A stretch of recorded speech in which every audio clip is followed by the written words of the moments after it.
All right. All right. How's it going? Good. Good. So, do you have an affirmative case on this topic?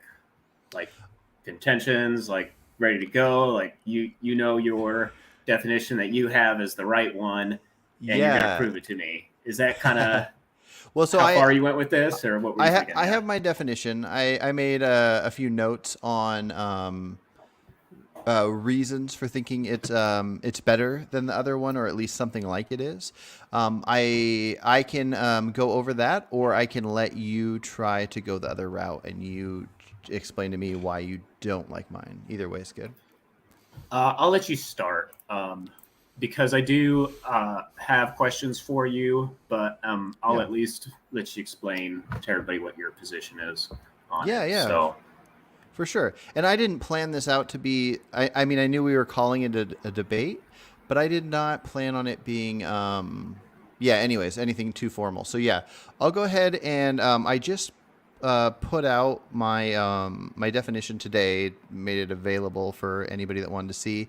And the definition itself is as simple as veganism is a philosophy that seeks to extend moral consideration to non human animals based on sentience. And the reason that I feel comfortable with it being as vague as it is, there's a handful. And part of it, I make a note here where I talk about how veganism has to be on a spectrum of sorts. We view it as a diet, which of course it even originated that way because it used to be vegetarian, and then they've branched off to be vegan. So like the word comes from referring to diet. The reason I think most people feel good about it not being just a diet, and the reason it's good to look at other cases, is because there's so many things we can do harmful to animals that would not be diet related. I don't know why I'm rambling to point that out, because that's not anything you would dispute. Um, of course. so, I think So, it's so on. I guess Yeah. my question would be Mhm. for that definition, why do you feel like we need to move away from the one that the vegan society provides? Gotcha. Okay. So when I was making the definition, I had remembered the Vegan Society one wrong, and I actually find the Vegan Society one to be pretty close to mine. Actually, I didn't realize they had the word Sikhs in there, so I thought I created that. Um, which, in a sense, is like mine. So the Vegan Society one, even though people they focus on what's not allowed and the possible and practicable part of it, the definition itself states that it's a philosophy and a way of living that seeks to exclude, so on and so forth. So by their definition, I feel comfortable calling that part the same as mine. So no matter what you end up doing, you could still subscribe to the philosophy. So in that sense, I'm good with theirs. What I don't like is I don't think the added details are important. Anything like, let's see, all forms of exploitation, cruelty. Like, I don't think those details are important, because you don't need to explain what's happening as long as you're stating what's the basic idea of what's not allowed. So if you're extending the moral consideration, then you don't need to go into the detail of, you can say exploitation, but then that wouldn't include randomly setting up bombs that are going to explode and kill something that you're not exploiting. Might as well just cover it in one go. When you point out cruelty to animals for food, clothing, and other purposes, I made a note underneath mine involving that, but I don't think that needs to be in a definition, because we're talking about what we're doing for the animals, and so those details don't matter. But the biggest beef, I would say, the biggest mock beef I have with the Vegan Society definition is probably the possible and practical, because I think one of the biggest problems with that, not only those words might have meant something different back in the day, but as far as looking at the definitions, and you might feel differently than I do, they basically mean the same thing. It basically is just saying if it's possible, and I don't know what possible would mean, because a lot of vegans would probably debate this and say like a COVID vaccine, if you want a COVID vaccine, which has egg product in it, they would say like COVID's so drastic, you go ahead and do it. But it's possible to not do it. I don't know if, as far as you know, with the word practicable, which seems synonymous with possible, it's practicable to also not get a COVID vaccine. So, yeah. Okay, so first I will just say that I do think those two words, practical and practicable, are fundamentally different, and I will explain once I start getting into my case. Did you say practical exactly or those possible? mean. So the difference between practical and practicable. No, those are so very between, different. I wasn't sure if you were saying Oh, okay, possible and practicable. Oh, okay. So in your case, you're saying that those two words are very similar and basically they're not necessary then?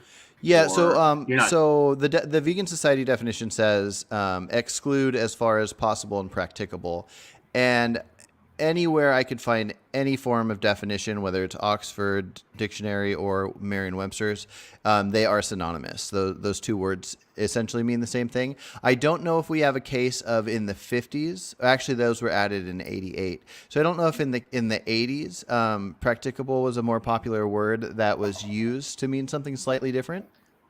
Well, when But I looked it up, I got the impression that possible was if you can do it, and practicable was if you were able to do it successfully. And so, practicable. The reason it's close to practical is because it's like it's really asking you the question: Are you able to put it into practice? And in order to be able to put it into practice, you have to be able to do it successfully, which means that it's not going to kill you. So okay. basically, that's kind of how I understand that word. But Yeah, like I said, yeah. when Yeah, sorry to cut you off, but I was just reading the definition and it says capable of being put into practice or being done or accomplished. Um, Feasible, and then yeah, it also the synonym is possible as well. It does seem like there is a slight difference where possible just seems like it can be done, where this does have the word success or accomplishment in it. Yeah, Um, and really, yeah. I think practicable is the stronger word there because Mm-hmm. obviously, if it's practicable, then it's also possible. So the Yeah, this possible is word may not actually be necessary, but I think that just Mhm. kind of helps to give people context of what we mean by Yeah. practicable. So if Um, you look at something like I gave an example of, and I have a bazillion examples, but like the COVID vaccine or any vaccine, I should probably stop using that C word on a stream.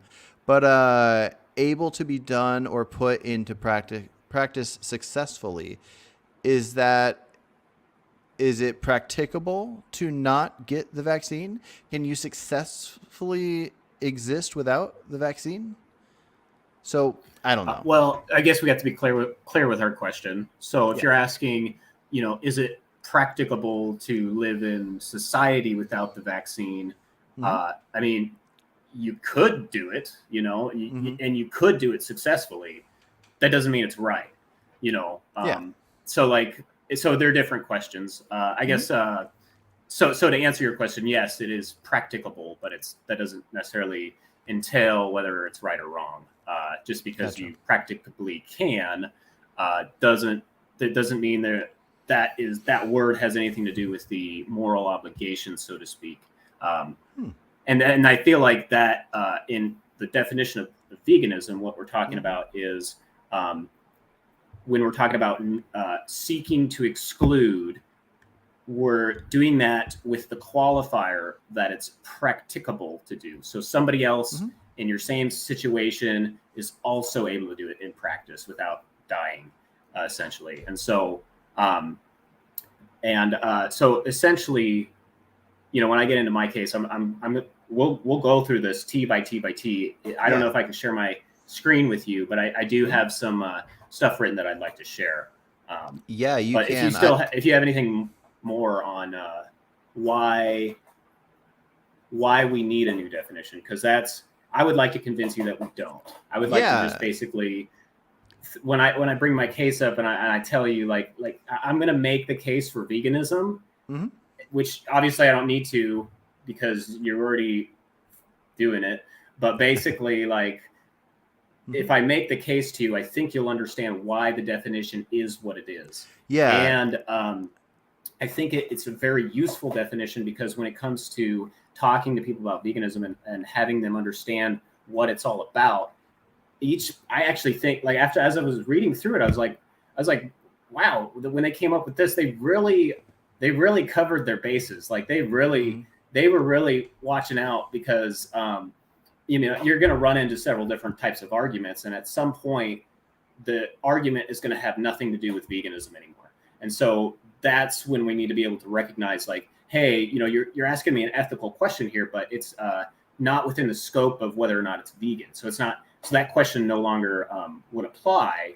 It's just simply an ethical question that's outside of the scope. And so that's why I like the definition that as it is right now, is because that scope tends to basically point to exactly what it is that the word for veganism is pointing to, and that's the people who practice the philosophy, and everything that's entailed in that definition spells out what it is. And I think there's two parts to it. I feel like that last sentence there where it says in dietary terms it denotes, like that's part two. That's like, Yeah.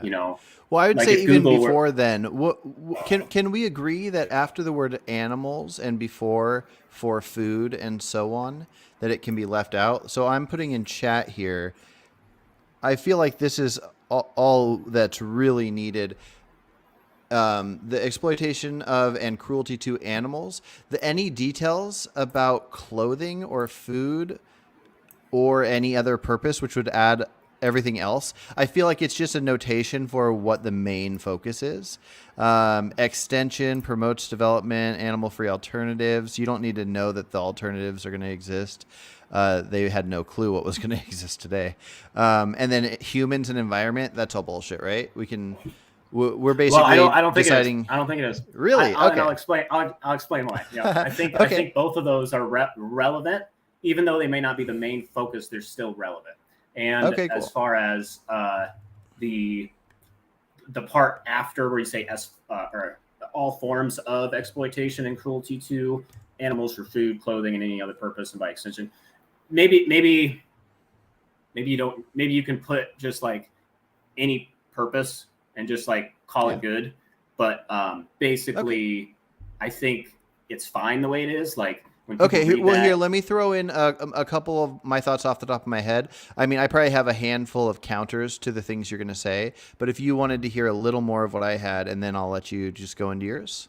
yep, Okay, so a couple of my concerns were is the issue that it is on a spectrum. So the reason that I don't think it's fair or that it's best to start having cutoffs of if you do these things we call you vegan, but each individual doesn't have like each individual gets to decide what they're calling practicable, where let's say 99% of vegans said getting a vaccine doesn't count. Like who do you leave it up to? And like I know many vegans that are as vegan as possible, but they eat a small amount of local organic honey or whatever. And there can be so many different little things that you can look at to figure out that it's on a spectrum. You got crop deaths and so on and so forth. So the spectrum is a big part for me of why I think I just like things being precise, and it can't be precise without. I mean, due to it being a spectrum. Okay, so that's one thing. A second thing is not that I want it changed to fix vegan infighting, but I think there's a lot of cases of various vegans that have different ideas of definitions where my definition fits almost all of them, but each other's definitions doesn't fit each other's. So there's this guy I know from Colombia, David C. Arnaz. I think he's pretty well known vegan activist. Anyways, he thinks that even with dead animals that it counts as exploiting. So like if somebody found feathers from a dead bird, Native Americans can't put feathers in their whatever.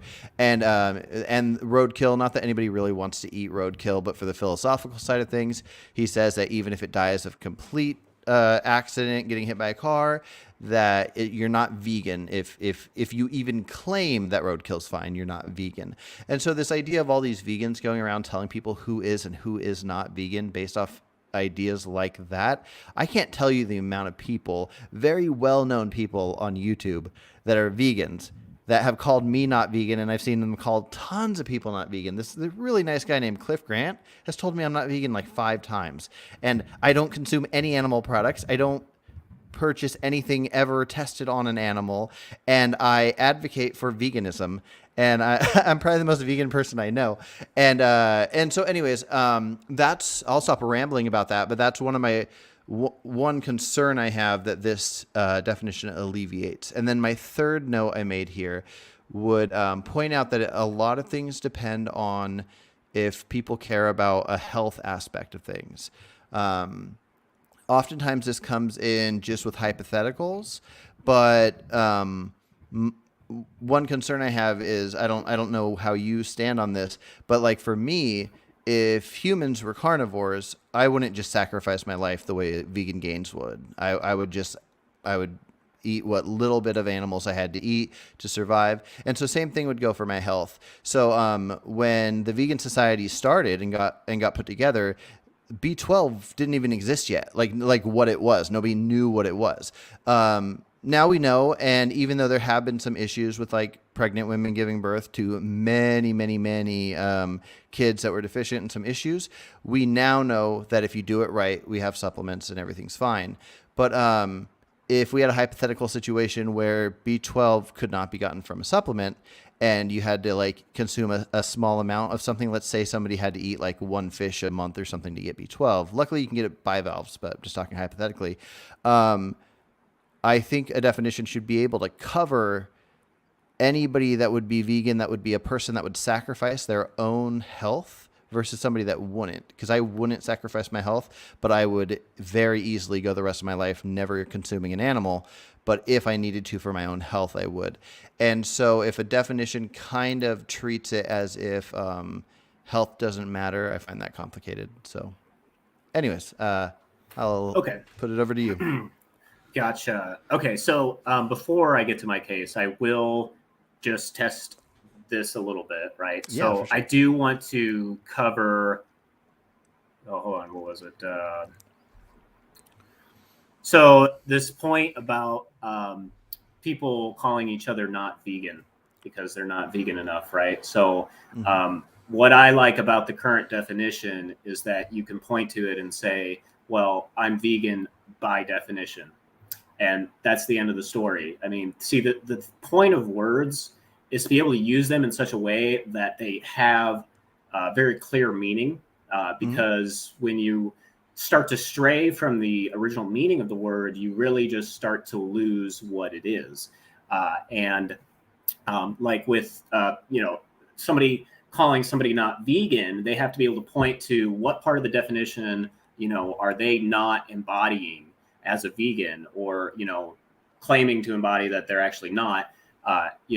What sort of problems are they demonstrating that would basically make them not vegan anymore? And in my opinion, if you're T for T, if you believe in not exploiting animals, not doing cruelty to animals, however you arrive there philosophically, if you have those two things, and you have those two, belief systems, and then you act within that, which has certain implications. For example, honey, that is exploitation, and because you are taking it from the bee, right?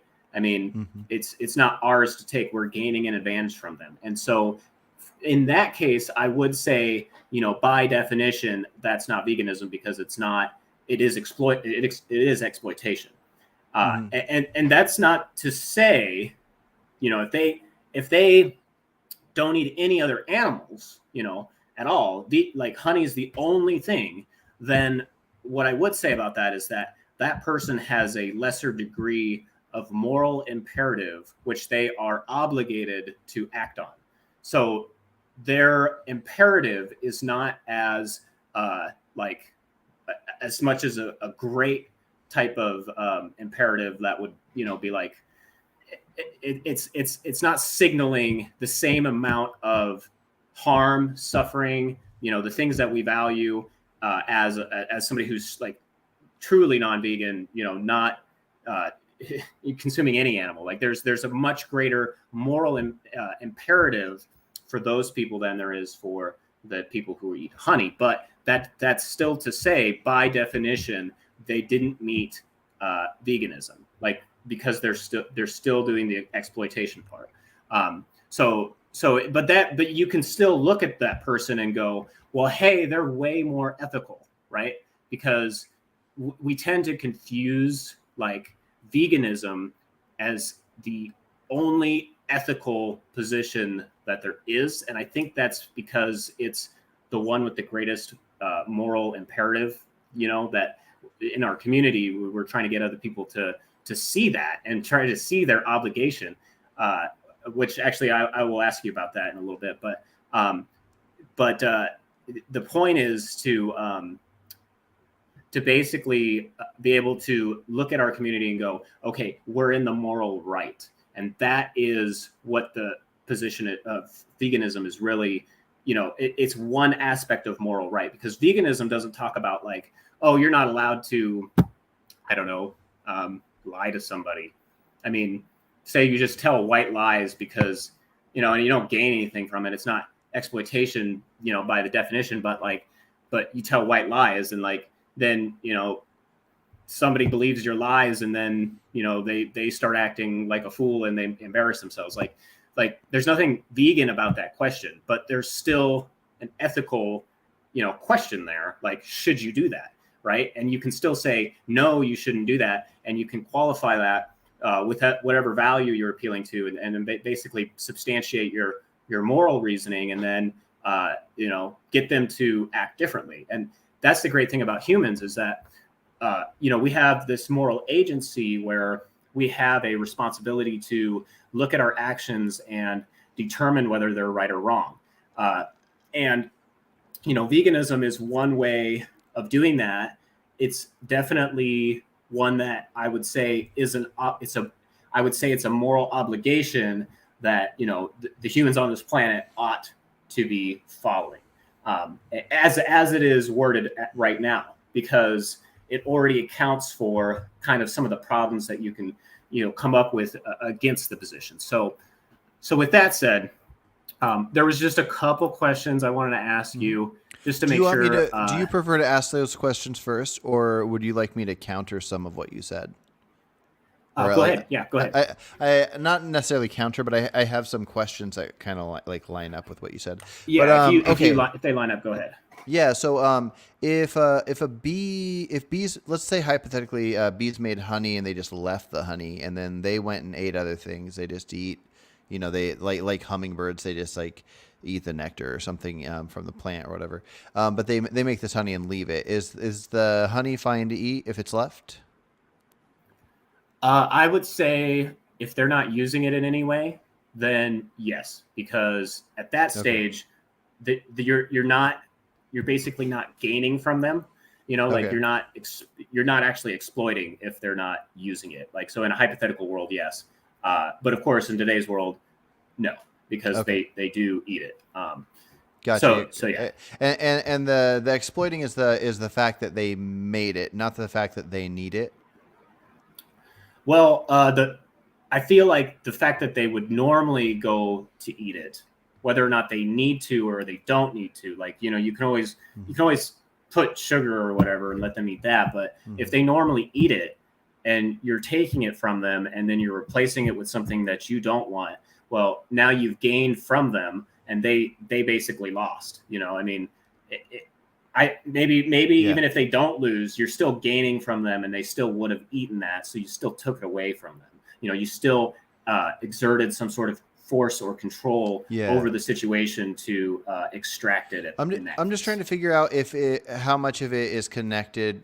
I mean, how much of the exploitation is connected to the fact that they made it, and then also how much of a separate from exploitation, how much of a moral wrong is based on the fact that they made it. So let's say you had an almost identical insect that similar to bees needed to only consume one product, and it was something like honey, but they didn't make it themselves. It just exists in the world, and we could enjoy it, but we know that there's a limited amount, and this is a natural thing they go to. We do not need it for health whatsoever. We know it is absolutely unnecessary for us to eat.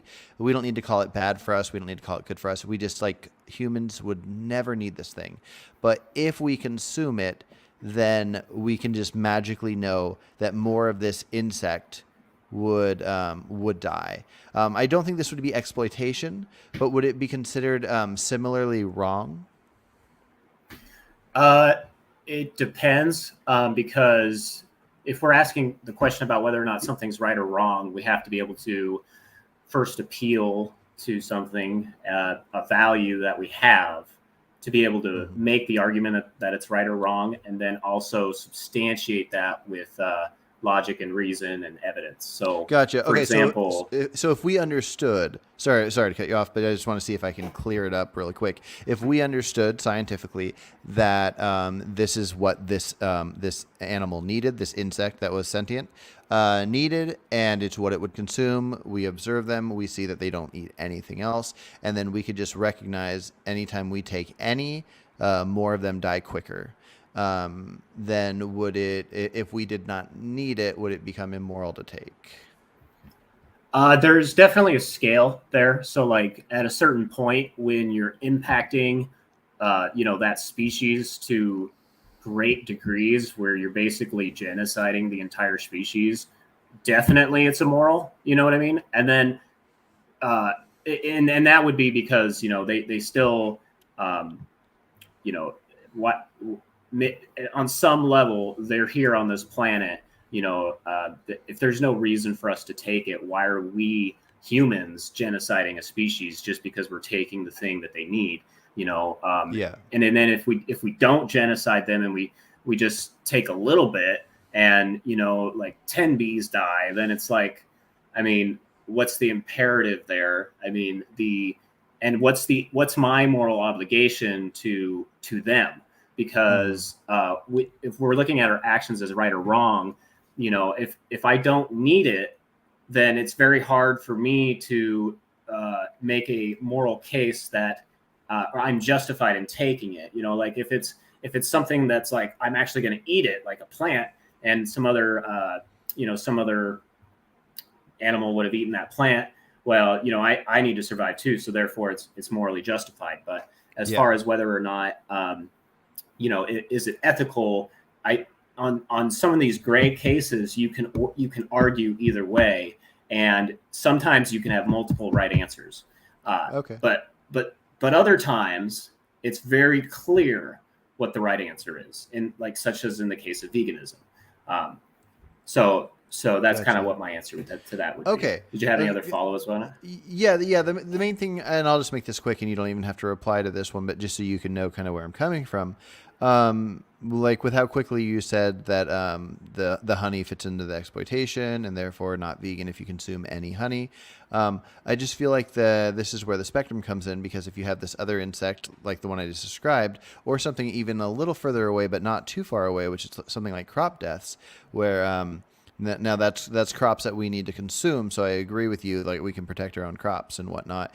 But at some level, it becomes an issue where if we're using pesticides to grow more crops, or to be able to make more money off the crops or whatever, and we're killing off all these insects, and therefore the birds are eating the insects and killing off all these birds.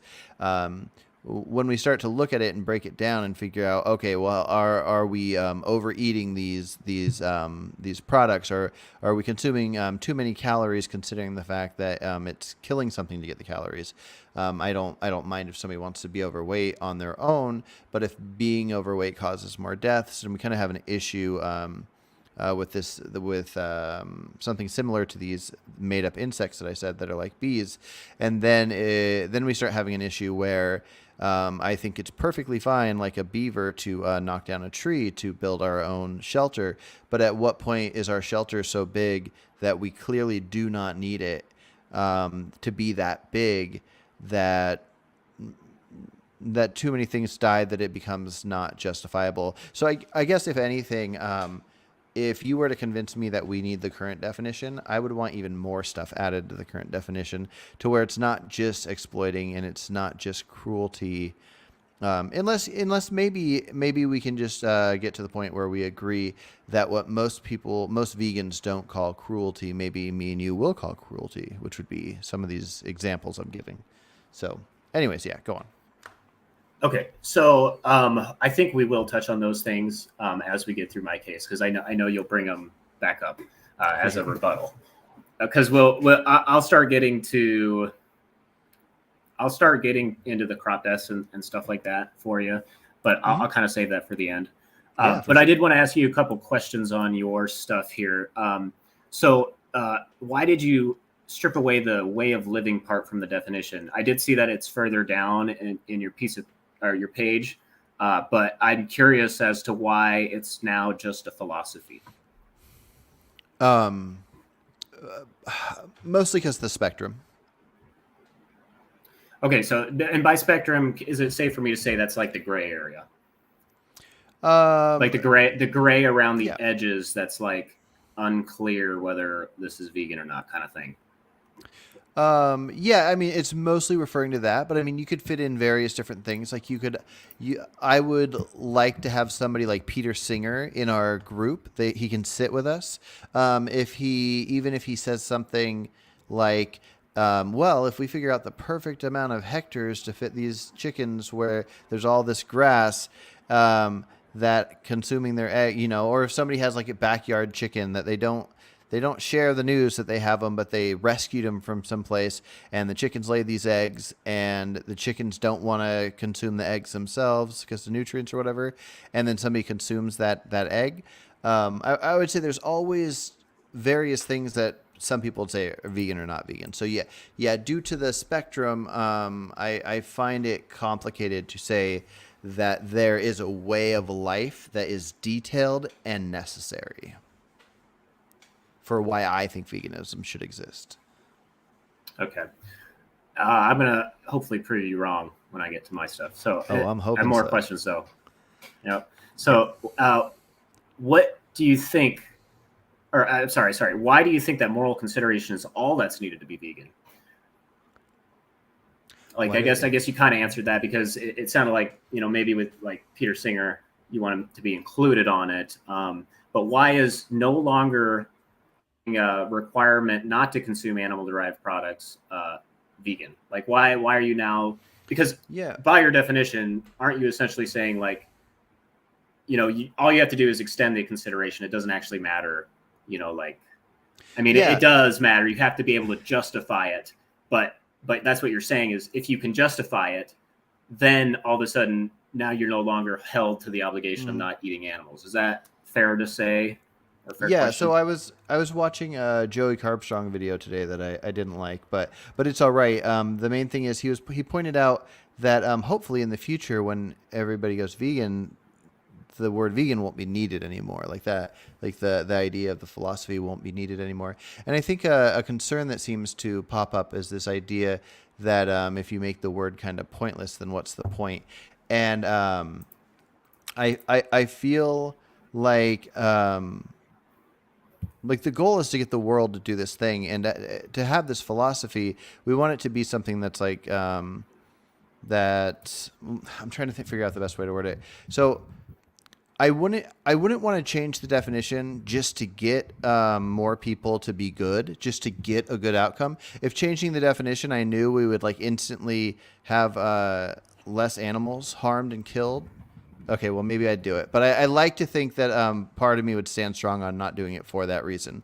But a very important benefit I see with the definition being more like what I'm describing it as is I think what's holding back the possibility of taking care of animals is we have a wild amount of people that are probably somewhat empathetic to animals and would want huge change. And if they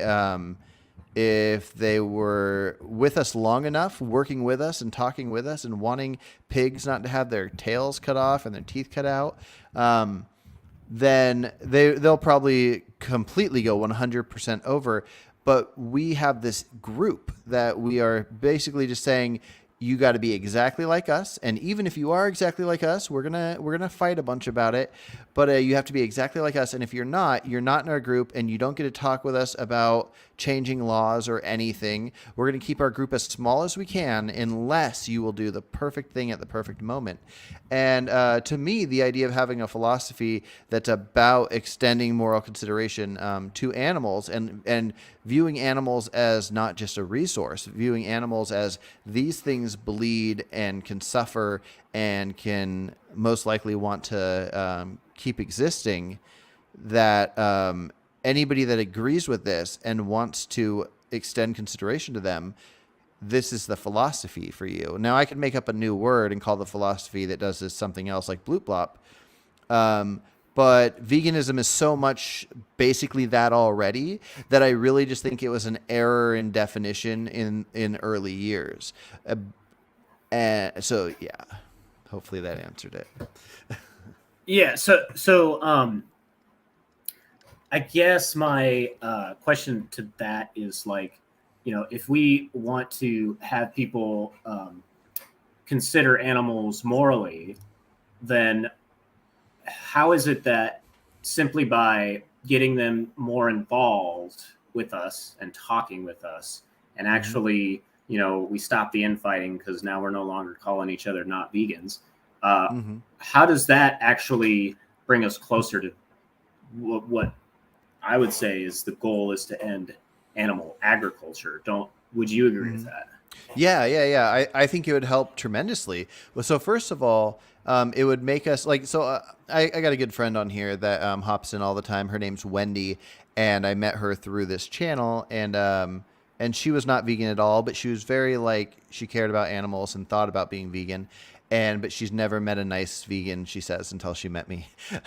And anyway, so she was slowly trying a few things, and I set up a debate where I was going to have a vegan friend of mine debate her, and it was going to be a nice casual one. But it was like a week later, we had this set up, and she got in there, and she's like, "Oh, I'm actually vegan now." So we just had a fun talk because it didn't work out to be a debate.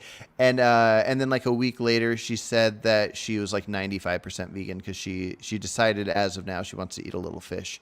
But you probably know as well as I do that most vegans, especially the ones on the internet, would tear her apart and say that she's a carnist and she's no vegan. Get out of here. It doesn't matter that you've changed your entire way of living to cutting out almost all the animals you're consuming. If you eat a fish a week, you're a monster to me or whatever. That kind of idea that pushes people like Wendy away, who will eventually likely become full vegan, just like I'm sure Alex O'Connor will be full vegan again soon. This idea of pushing people away, I think clearly does not get us to our goal. And the idea of bringing people in, people that maybe reduce their consumption, or they only buy stuff that like grass-fed, free-range stuff or whatever. If we're constantly working with them and talking to them, and we have all these meat eaters that are also on the fence and kind of curious about veganism, showing up to protests that want to like end certain factory farm stuff, but they're in favor of having real like free range stuff, then the conversations that keep happening and them not thinking, oh, all vegans are assholes. I think that definitely does lead to a better world, especially when you add in the welfare stuff. I don't know if you've seen Dominion in a while, but I just watched the first like 20 minutes of it the other day because I was having a podcast where I was talking to somebody about it. But it's disturbing to see what's done to these animals, to see the mother pigs in this tiny cage, and the runts are just like slammed against the ground, and then the tails cut off, the teeth cut out. Everything that happens, that at least that I'm listing right now, should be illegal. Now, obviously, a lot of us think that it should be illegal to do, or at very least, we should all stop farming and killing animals. But while they're going to be killed, there should be limits of how many you can have in a certain area and how much sun they have to see and all this stuff. And if we had all these people working together that actually care when politicians come out and say, oh, these laws are going to go into place, then these things would change, making less suffering for the animals. But also, these people that fought with us for this change will constantly be talking with us and learning more and more. And people that came here just to fight for welfare will become vegans. And I'm gonna stop rambling, but that seems obvious to me that that would be the case. So let me comment on that. I think if you're somebody who's in office and you're a vegan, you have to vote on a bill that's like, hey, we're going to give these animals more welfare. I think you as a vegan would have an ethical obligation to make that bill, like vote for that bill. If you don't have, obviously you're not going to be able to, in this case, ban it, right? You have to either vote for the bill or not vote for the bill. So you have an ethical obligation to vote for the bill as a vegan, and whether or not you're a vegan, you should still vote for that bill because it's welfare for animals. But basically, I think there's a difference here between what is ethical and what is moral. And I think that's an important distinction that we should probably make, because what tends to happen is, people maybe want to support ethical actions, but then they're not appealing to morality to be able to do it in a way where they are not hypocritical. Because that's, I think, where the real power comes in, is because we as humans have this moral capacity, moral agency, where we can look at an action as right, or we can look at it as wrong. And we have to appeal to our values and then substantiate that logically and reasonably. And if we're acting against our own morals, say, for example, somebody's still eating meat, they're going to psychologically try to justify it because they're already doing it. And the thing is, so like, part of the other problem is when somebody wants to go to a protest and be like, no, the animal agriculture should end. Or maybe they don't even think that. Maybe they just think they want animals to like not suffer anymore. And so they come over to the vegan camp and they're saying that. But at the same time, they're still paying the industries that do this. And these industries are capitalistic. So they're going to try to do it the most efficient way, which is not going to be humane. And of course, laws are the only way that are going to get that passed for it to be more humane. But they're actively working against their own interests, their own moral values, by paying for these products, regardless of, wouldn't you say that's true? Wouldn't you say that by paying these industries, you're working against your own moral system, even if you believe that they should have just welfare and not even abolish it? Are you referring to the people that would be not vegans yet that are fighting to change regulations? Or are you saying People I will who be putting money into something? paying for no people who are paying for animal products who would be included under this new definition of veganism. Oh, okay. When they go to protest, wouldn't they be undermining themselves and their own moral system, because they're still paying for the product? They're still paying a company that wants to do this as efficiently as possible, and also and therefore, however inhumane it is, it doesn't matter to them, they're able to use that same money that the person gave them to then turn around and lobby with it. Not to say that, in a hypothetical world you couldn't ban it, but like, I'm just saying right now that's the way it is. So what would your response be to that, I guess? I'm not sure if I follow the fact that they're paying for it. the lobbying side, but if an individual that I was calling a vegan, that that they were calling themselves a vegan, but they still ate some fish or something, and that they were using that money. So I don't know if I know enough about lobbyists and how that all plays out to be able to answer a lobbyist question. I'm just suggesting, if you're paying the company who's killing these animals, isn't that still against what you're trying to stand for? And I'm talking about people who pay for the products and eat the meat and then turn around and Yeah, try exactly. to do So some I welfare don't pay thing. the companies because I don't eat any meat, so I don't put anything in demand. But Yeah, somebody not that you in particular. Yeah, but Yeah. somebody that that say they wanted they thought they needed animal products to be healthy, so they are eating some grass fed, free range chicken and eggs or something. They want the mom and the baby. Um, the they would be putting the money in the areas where they would say, okay, this is they feel like it's ethically sourced, and then that wouldn't go counter to them also maybe fighting for regulations to change against factory farms. So Sure, but there's no I boycott might. there. What's that? And the reason I say there's no boycott there. And the reason I say that's important is because, like, you go to a restaurant, you know, you want these animals to be humane, but the food you're going to get is not. I mean, unless they're advertising it, you're not going to get the Yeah. humane food the humane animal products. It's just going to be, you're going to be paying for it anyway. Well, that's why you got And to hold people consistent. So if you're talking to somebody and they say like, "Oh, I'm not going to support factory farm anymore. I'm only going to do this free range stuff," and then you see them eating at McDonald's, then the person's lying to you. I mean, anybody can lie anyways. Your neighbor can tell you tomorrow they're vegan, but maybe they're not. So anybody can lie, but opening the doors for people to be part of the conversation seems reasonable to me. the only problem with that, though, is that I think your definition encompasses almost literally everybody. Like, because you could ask It anybody on the could. street, like, do you think hitting a dog is wrong? And they would say yes. I mean, that's definitely a Probably. cultural thing. You can point at any animal abuse and basically get people to tell you, yeah, that's wrong. And then you'd say, hey, you're considering this morally, or I'm sorry, you're extending moral consideration. Hey, you're a vegan too, Mhm. right? I mean, Yeah. doesn't that seem a little bit too relaxed because it doesn't really hold them accountable, Yeah, to their in actions? theory it seems relaxed. In practice, I don't think as much. So what if somebody would have to be curious, and then you'd keep having conversations with them. But obviously, if somebody was like, "Oh, you know what? I don't want to punch a dog, but other than that, I'm going to eat all the other meat and all the other things," then you could say like, "Okay, so you don't think you can like punch a pig or a cow, but you think you can kill them to eat them. Why do you think that's okay?" And then if they're smart enough to answer it right, hopefully they'll say because they think it's a healthy thing to eat. And then when they say that they think you need it for health, you could say, oh, okay, so anything unhealthy you don't think it's okay to kill because then you're harming an animal and you're not even being healthy. So you're like you'd be eating these chicken nuggets and deep fried things and corn dogs, hot dogs, cake made from dairy.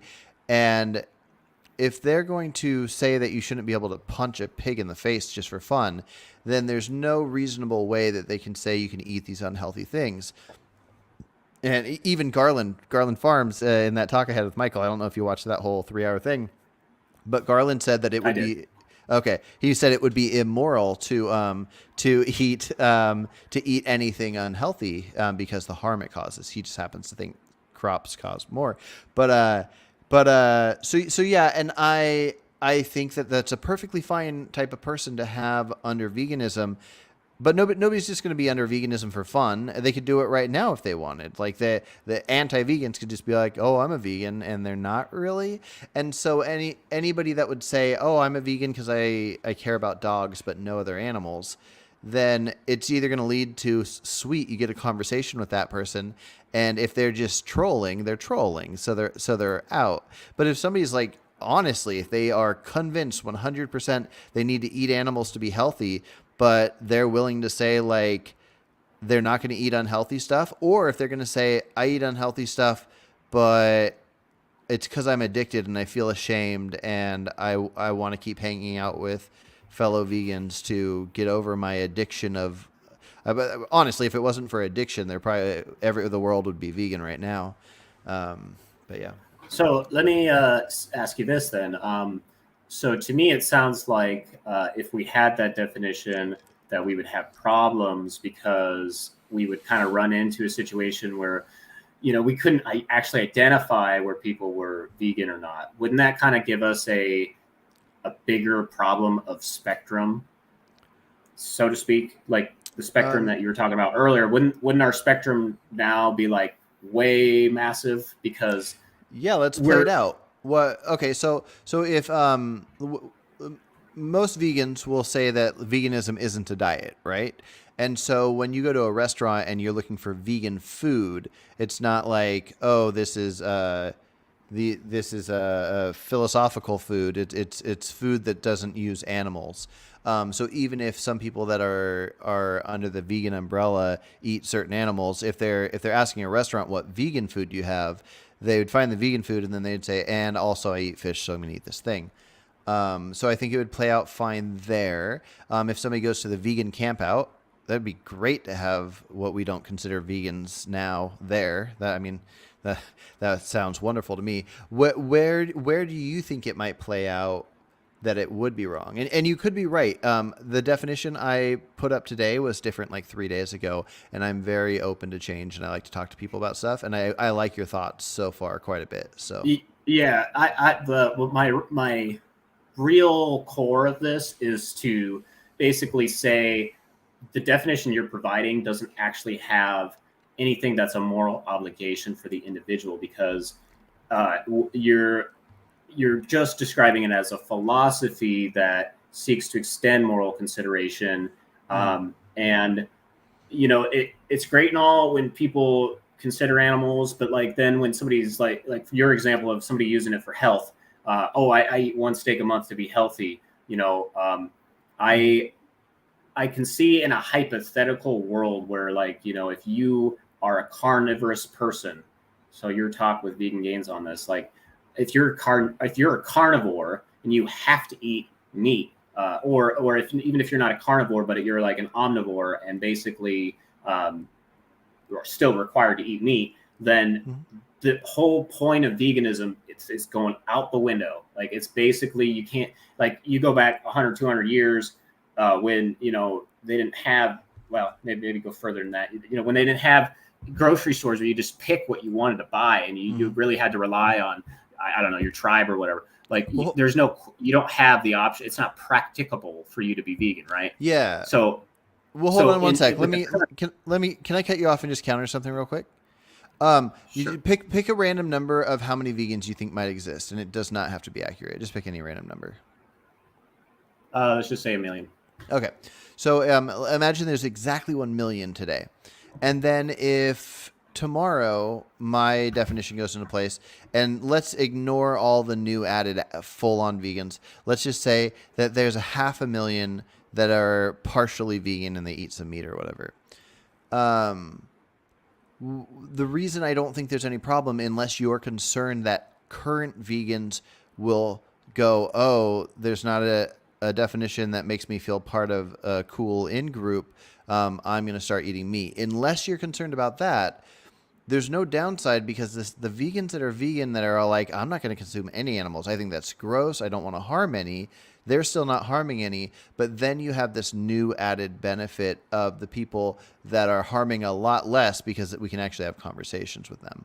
So sorry, you can go on, but that's what so it sounds like you're saying that by having more people that are close enough to veganism that we include them in the group, we'll be able to bring them over the edge. But my question for you would be, when somebody stops being vegan, what do you think that main reason is? When somebody stops being vegan, what's that main reason? Well, it depends on why they started being vegan. So I would say a lot of people probably get convinced that meat is good for them. Okay. Which is why if we have people, they go. So health? Are you saying they leave for health reasons or something? Probably something like that. Yeah. Right? Is it? What do you think? My understanding is that it's like social pressure, but okay. I'll have to look into it again. I don't quite remember, but maybe social pressure of health. Right. Well, I mean, it could be. I mean, you never. But I was just asking just to kind of gauge this. But my real follow up now is like, what do you think is going to keep somebody vegan? What's going to keep somebody vegan? Well, I mean, what's going to keep? Well, it it's here. I'll give one answer that I hope it's not, and it would be being part of an in-group that you feel like I'm part of this club and everybody else is out, the same way like maybe Christians look at non-Christians is like, we're going to heaven, screw all you guys, where it probably wouldn't feel as cool if everybody was Christian. So it's possible it's that for some people, and I hope it's not. But if it is that for some people, those people suck, and we don't want those people to exist anyways.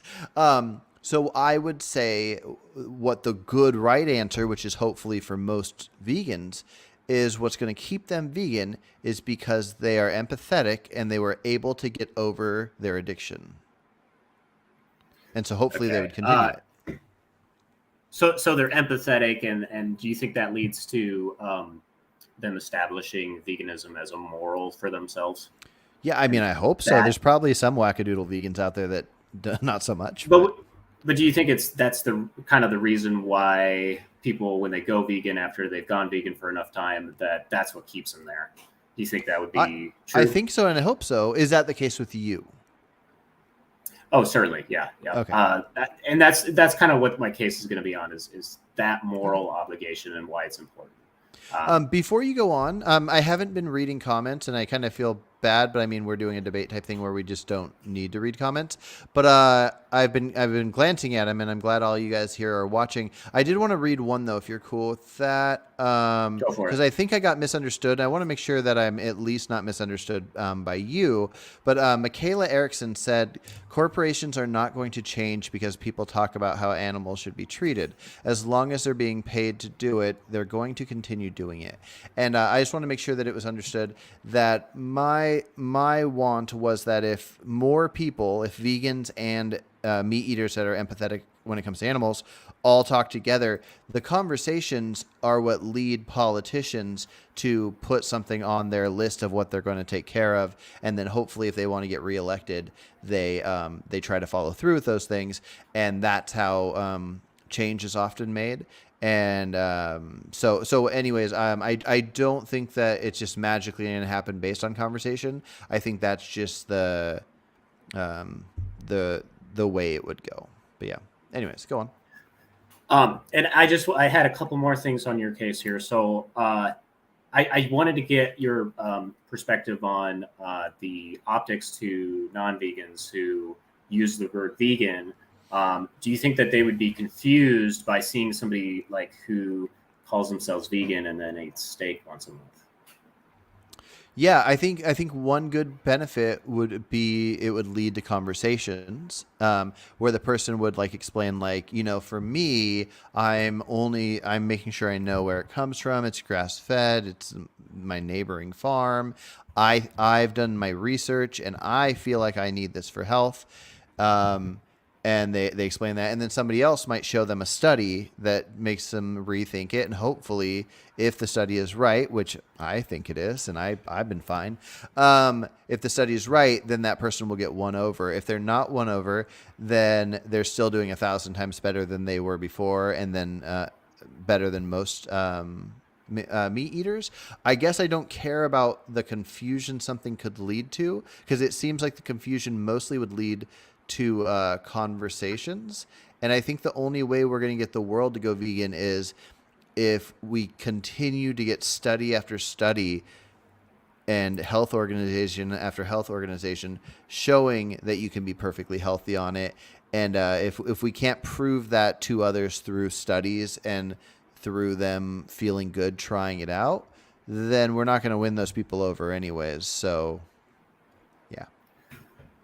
So the whole point about asking whether or not it's confusing is because with your definition here, it seems like you're making some exceptions, and so I'm just kind of asking these things just to sort of test the definition itself. So, Okay, so yeah. would steak be allowed to be sold at vegan festival events under your definition?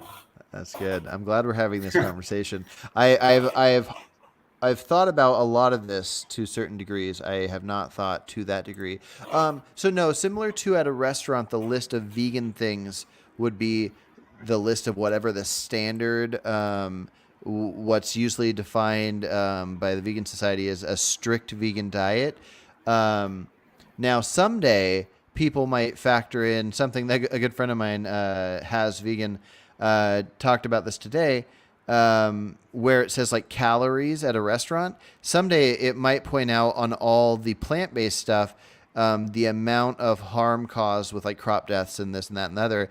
And if you see like how much crop death there was to add a scoop of vegan ice cream to your brownie, maybe you'll leave that off. Whereas something that is like broccoli or apples or something, you'll go like, it's a bummer, but I need this for my health.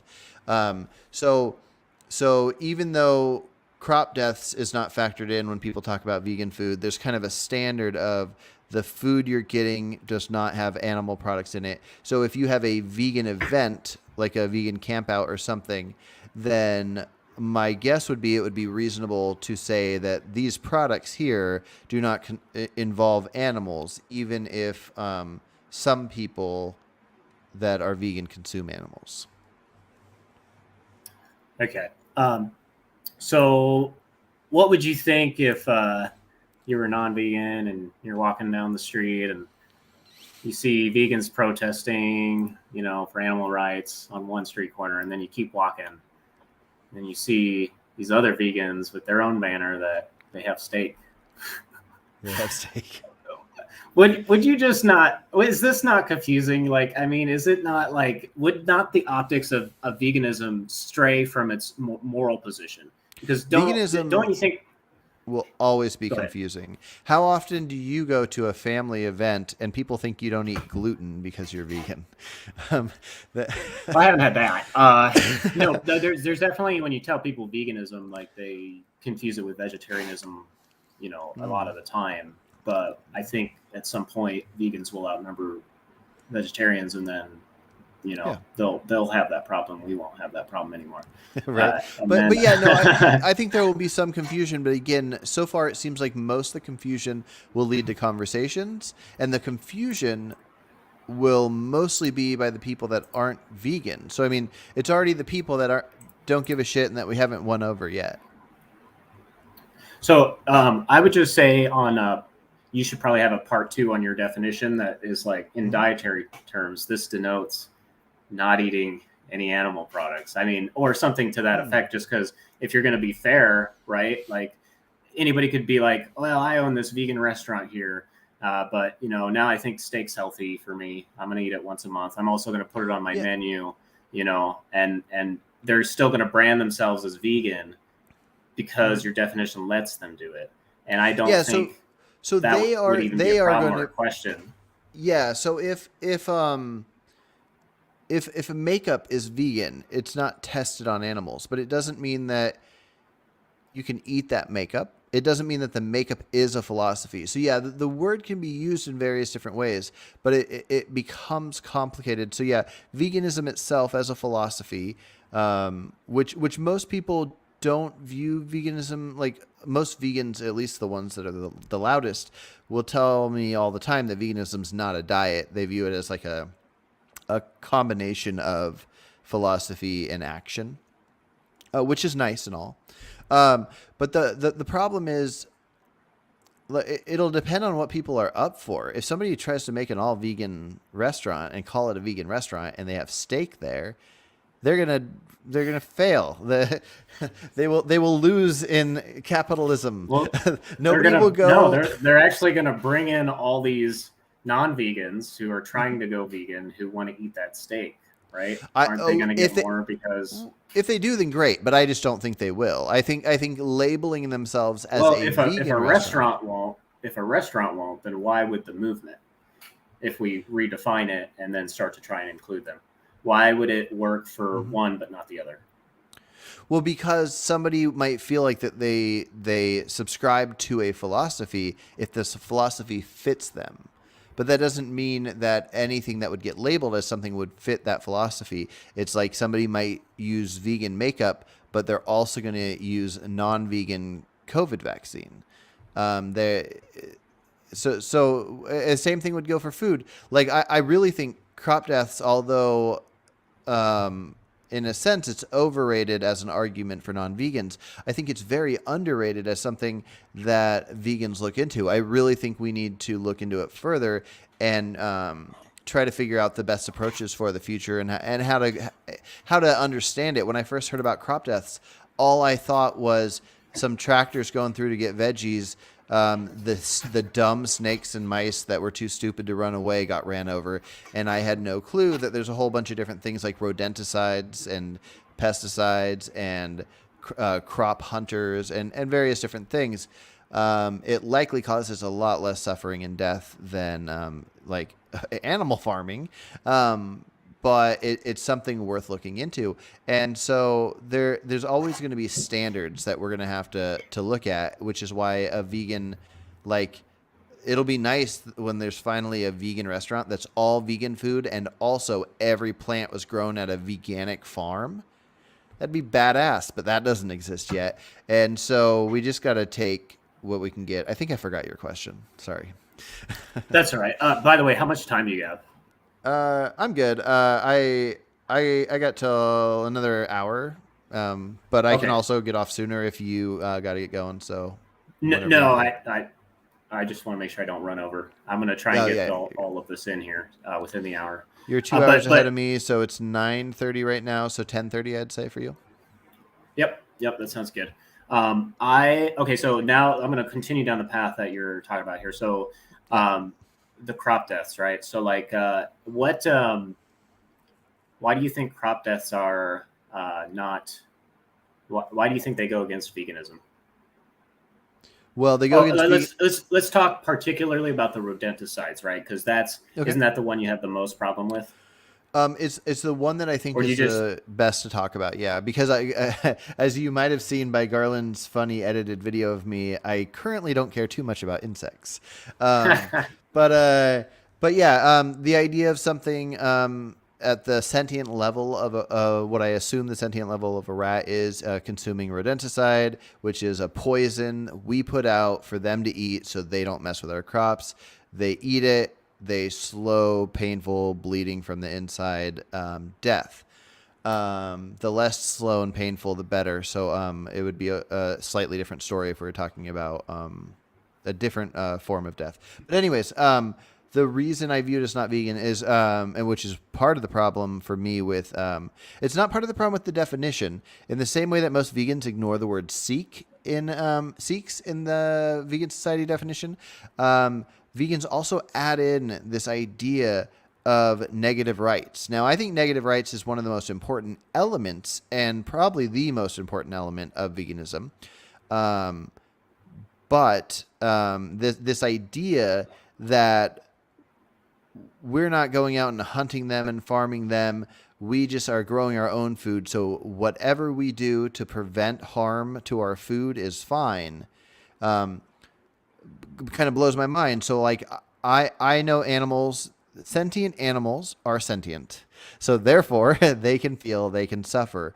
So anything where I am either causing harm and suffering or paying somebody to harm and cause suffering to an animal, I don't want. Now I will do it where I need to. I will be as healthy and thriving as I maybe not thriving, but anyways, I will do what I need to be healthy. I think it's healthier to eat organic than not organic. So even though manure is used, I want my produce until veganic farming takes over. I want to not put pesticides in my body, so I want to consume this. And if rats die for me to get the healthiest food I can get in my body, broccoli, apples, whatever, then so be it. But I would still strive for a future where if I can, I will purchase the ones that cause the least amount. If I go to a store and there's a thing of apples and it says these apples cause 0 rodenticide crop deaths, and then this one says, oh, these cause all of them in the world, and the apples are identical aside from that. You just get to choose if you want rats to die for fun. Then I would choose rats not dying for fun. Well, hold on. So if that were the situation, then there's a clear vegan option, which is the one that's not rodenticide. and that's how I would put that, because Yeah. what I'll say is that veganism seeks to exclude, is qualified by as far as possible and practicable. So Yeah. if it's not practicable to not use rodenticide, then wouldn't it still be vegan by definition? I mean, sure. I'm not telling people that. Regardless of whether or not it's ethical, because you can have a different ethical issue Yeah. with it, but is it still vegan by definition? No, not the vegan society definition. So, but isn't it qualified by if it's possible or practicable? Are you suggesting that it's practicable, for us to basically obtain food that has zero rodenticide use?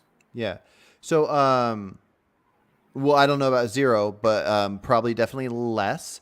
And then, but here's the thing: the difference again between practicable and possible is success. So if you have to sacrifice watching a TV show each night to have a little extra time to figure out where to get the right food, I just don't know. I just don't know how to factor in the successful element.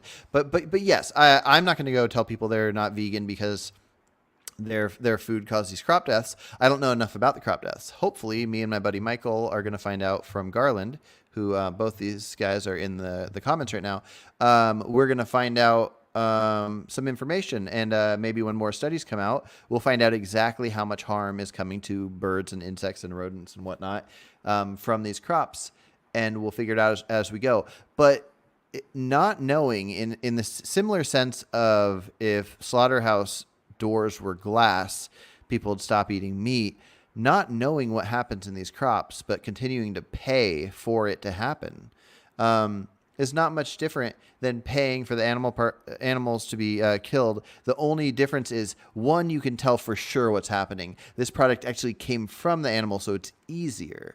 But again, I don't want to get nitpicky. I'm kind of the opposite. I'm trying to create a definition where you don't have to get nitpicky. But maybe I'm just too nice of a guy. I want to say that the practicable word there is what the justification is for those deaths. And it's a moral justification. So it's different than like, okay, so like I said earlier, it would be different if you had one apple that said, 0 deaths, and another apple that said rodenticide was used. You would have a moral obligation to pick the one that has, fewer deaths because it's unnecessary. But when it becomes a necessity, then it's no longer, it's justified. And it's the same justification. Okay, what if it was a quarter more? A quarter more. You mean like a quarter more deaths? No, a quarter more per pound for the one that caused a bunch of deaths and the one that caused 0 deaths. Yeah, 0 deaths, you have to pay a quarter more. Yeah, if it's practicable. I mean, if you literally if you have no money and you can't earn money and you basically are at the whim of somebody else feeding you, you don't really have that choice. But if it, or let's because a quarter is not very much. Yeah, definitely you're still morally obligated. Let's say it's like $1,000 for that apple, right? Mm-hmm. That's probably not going to be practicable. You can't put that into practice successfully, and so that's the qualifier that really tells you whether or not something's vegan or not. There's a dollar value on the death, which is again. And it's probably the fault of the government for the most part with subsidies. Why a lot of people maybe wouldn't even try to go vegan is because they view like the dollar menu of McDonald's as being a better way to feed their family than making a homemade meal with vegetables or whatever. So it gets complicated. I don't think that means we should create excuses for people. But at the same time, that is kind of what the excuse is. If it was $1,000 and we have this excuse to kill more animals, where some people would want their excuse to be they want to eat burgers at McDonald's. Yeah, and the reason I said $1,000 is because we're talking about one apple here. Like you can't buy. I mean, you could buy one apple maybe, and then you would have somebody money that left for any other groceries, right? You just wouldn't be able to survive. And so, like, this is what applies to. We can go a tiny bit meta here. I'm going to say. So let's say that an alien species comes down from a UFO craft, and they're carnivorous, right? So it's kind of like the conversation you had with Vegan Gains where you talked about, well, he would sacrifice himself, but my thought here is because veganism can't apply to these individuals. They would have a different moral obligation than we do as people who can consume plants and live a healthy diet, or have a healthy diet. So if they required like some type of meat that wasn't like, well, I mean, if we could lab grow it, then they would be morally obligated to eat that. If we could, farm, like, and basically the idea is they have to pick the least sentient. They have to go all the way down to the bivalves, and the clams and the oysters, and they have to start there. And then, if it's practicable for them to only eat that, then that's their moral obligation, right? So that's kind of like, that's where I take this position. But but you kind of had a different conversation with him. But that's kind of my take for this part of it. And well, I just go ahead. You have a question? Yeah. Okay. No, I was just going to point out. So here's the issue. I feel that there are enough studies that it's official. We know what's up.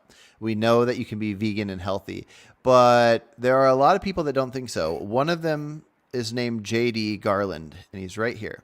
And but there are many people that feel this way, and so instead of saying you must accept our studies, if we got people to say that they were part of us, like Garland, I think is honestly. He tries to be tough, but he's a vegan. He's a vegan by my definition. And if we got a lot of people to be basically, they're not convinced that you can be healthy on a vegan diet, but they are going to refuse to eat anything unhealthy and get overweight while consuming some animal products.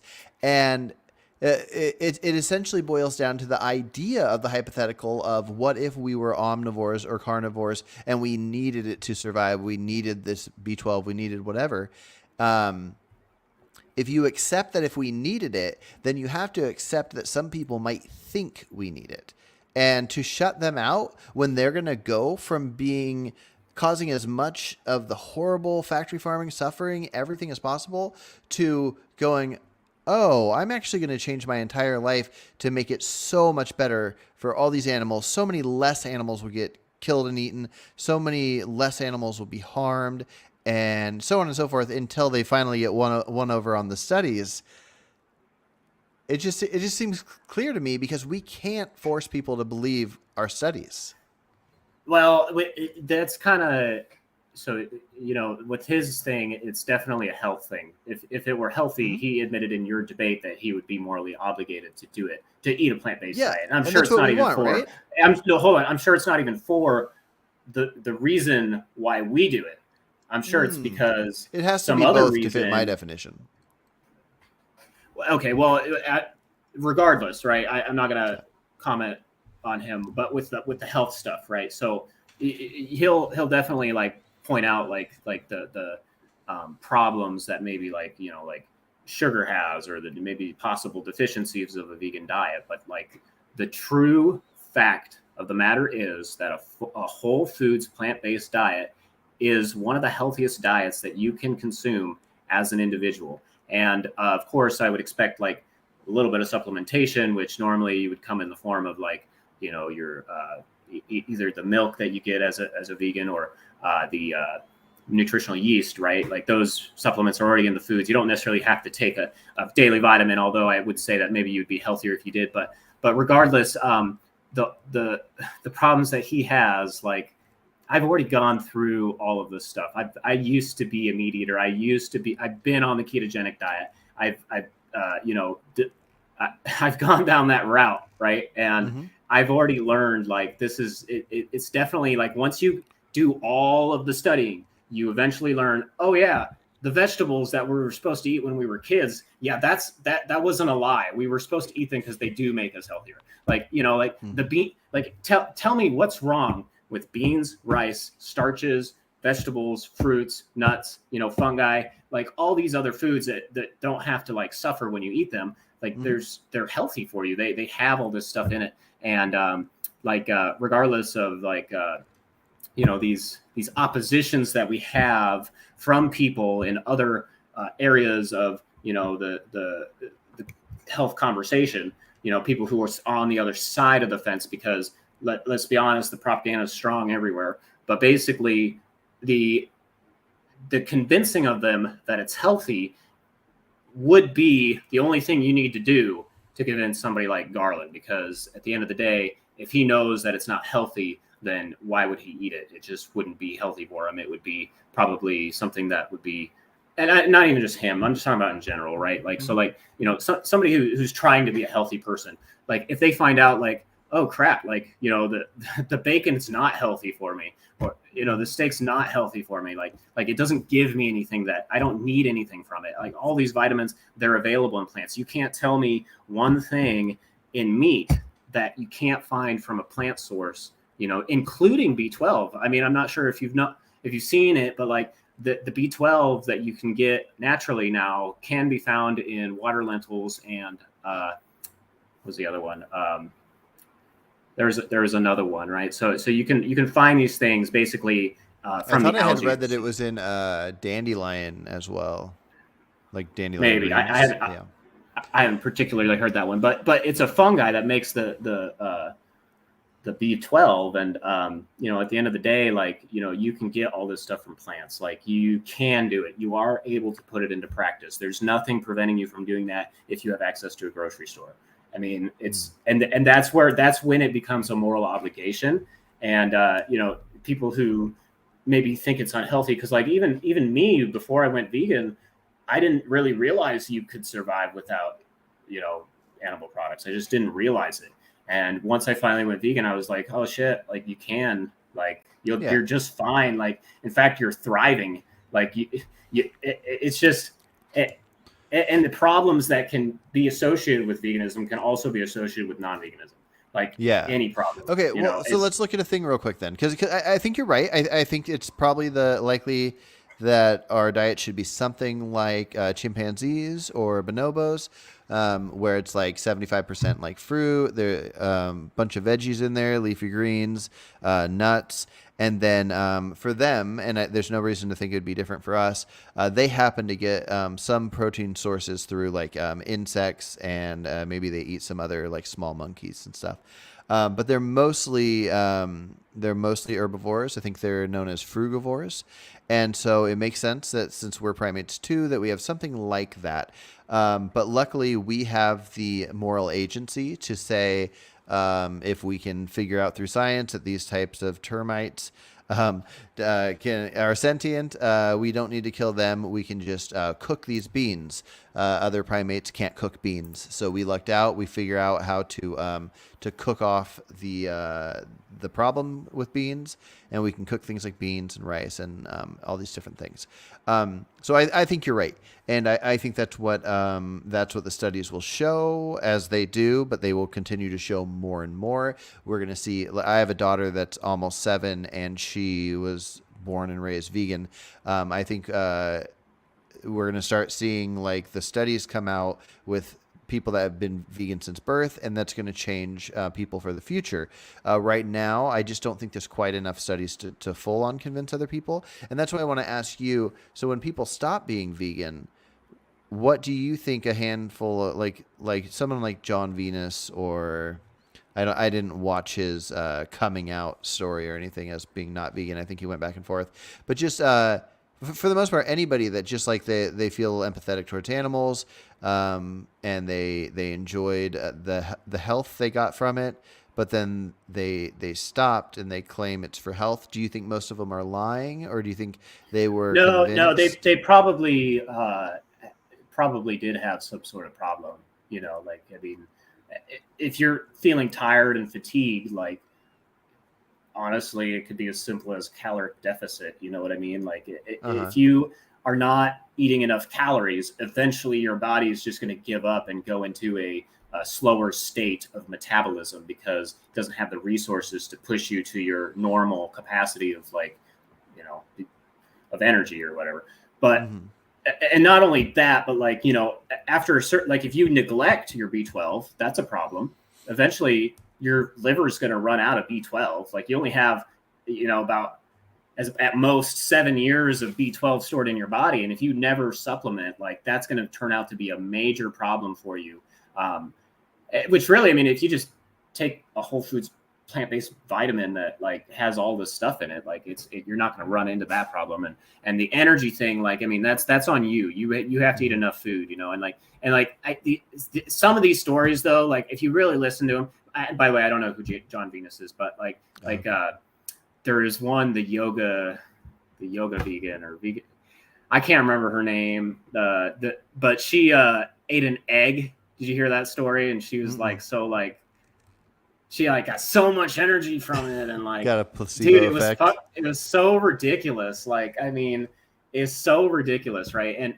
And like, yeah, you really don't want to use anecdotes. You want to be able to look at what are the statistics, what does the science show, and when you do all this research, you eventually end up, oh yeah, plant-based foods are healthy for you, unless you're appealing to conspiracy and going, well, yeah, we don't believe that study over there because they, you know. Yeah. No, I get what you're saying. Choose, they'll cherry pick for themselves, you know. I get what you're saying. At the end of the day, yeah, I just like I think you're right. I think I have the same thought. It's the least of my worries to be, considering what's going on in the world, it's the least of my worries to be bothered by the people that are intentionally trying to be as healthy as they can, and they're trying to cause as little harm to animals as possible while they're currently convinced that they need some animal products. If I'm able to like go, hey, you're eating McDonald's, were you lying to me, and like call them out on their shit, then yeah, it's kind of the least of my worries if not everybody is fully convinced right now. But real quick, I want to read this thing and get your thoughts on it. So Contrarian 420, I actually talked about him at the beginning of this, where he says, I'm fully raw vegan except for a tablespoon of local honey a month since 2008, and he says thriving. So since 2008, so what do we got, 15 years? 15 years full, well, the raw part doesn't matter, but this person is full vegan, thriving, doing great, 1 tablespoon a month of honey. Would you actively call this person an almost vegan or not vegan? So it's by definition, right? Mm-hmm. Is it not exploitation? I mean, can you convince me that it's not exploitation? You're telling me if an apple is a certain amount, a certain cost, then it's acceptable to eat or not eat. What if you compare this guy that is fully raw, eating the healthiest vegan stuff possible, therefore maybe not over consuming, and then you got a vegan that eats all the Impossible burgers and all these things, and they're way over consuming, causing twice as much crop deaths as this person, but then this person does 1 tablespoon of honey. If I'm not a utilitarian, but if you do the calculation there, then it either by definition he should be vegan or the definition has issues. No, I would say that what the issue is that what we're appealing to is 2 different things as far as what's moral. So like in the case of, hey, which one caused more death? If that's your appeal to say what is more moral or what is less moral, you know, that's one value. But if you're appealing to basically the sentience that we have and protecting that sentience from exploitation and cruelty, which, you know, is qualified by practicability, right? So if you're talking about 2 different values here, at some point you can bring them together and actually answer the question, which one is more ethical? You can, because you get to a point where you're calling one more vegan and the other one's more ethical. Yes. Well, interesting. That's I don't know that it's more ethical. I don't know that it's more. Well, what if I tell you it is? It doesn't need change because it's very clear what the definition is talking about, right? So like we don't have to confuse the two. Like Contrarian 420 could walk around saying, "Hey, I'm more ethical than these vegans because you know you got these vegans out here eating extra calories, and I don't do that," right? And that would be their moral argument, right? So they're making an ethical case to represent, hey, that my position here is more ethical, but it's not a vegan position because by definition it is exploitation. Now, but if you're isn't it qualifying you can. Sorry, go ahead. No, isn't it kind of funny that the non-vegan would be more ethical towards animals than the vegan? I mean, That just seems. If I know what you that's mean, well, but this isn't what this debate is, right? We could have that true. separate debate because we do have to substantiate these things. We do have to prove to ourselves that one actually is more moral than the other. And Yeah. I something like this where it's like, hey, this guy here eats more and causes more crop deaths, and this guy over here is just stealing a little bit of honey from the bees by whatever, right? Like it's those are there's two different problems here, and trying to weigh them out, like you can substantiate at the end of the day, which one you think is more or less ethical. But if we're just talking about the definition of veganism for this conversation, then I would say it's important to keep those words because we want to highlight what it actually represents. And the position, how it was how they started with this stuff. Yes, it was like dietary. They denoted it in dietary terms, but eventually they realized they're like, well, we're not just talking about diet here. We're talking about not using leather and all these other things. And then they realized, well, we're talking about not exploiting these animals, and we don't want to do cruelty to them, obviously, right? If we don't have to, we're trying to practically live so that we're not living off these animals. We're only living off the plants, essentially.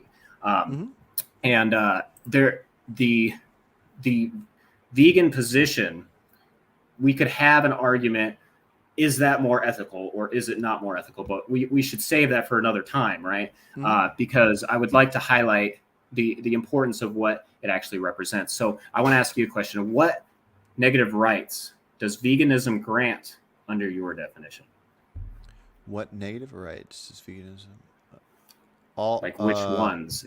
All and none at the same time. And I ask you that because in veganism, we're granting the negative rights to not be exploited and to not have cruelty done upon you. And if you want to frame it as like a rights thing, then it doesn't say that in the definition, but essentially it's kind of like you can frame it as a rights thing. You can frame it some other way. You can say because more animals suffer, right? And we just shouldn't. Animals suffer as a result of exploitation and cruelty, so we shouldn't do it. So you however you make the argument, at the end of the day, if you arrive at those two conclusions that you should not exploit and you should not do cruelty, then you have arrived at the definition of veganism. And that's important because when we're talking about something like crop deaths and we're saying, hey, is it vegan or is it not vegan? And we say, well, it's not practicable to not have farming, right? We can't just not have it.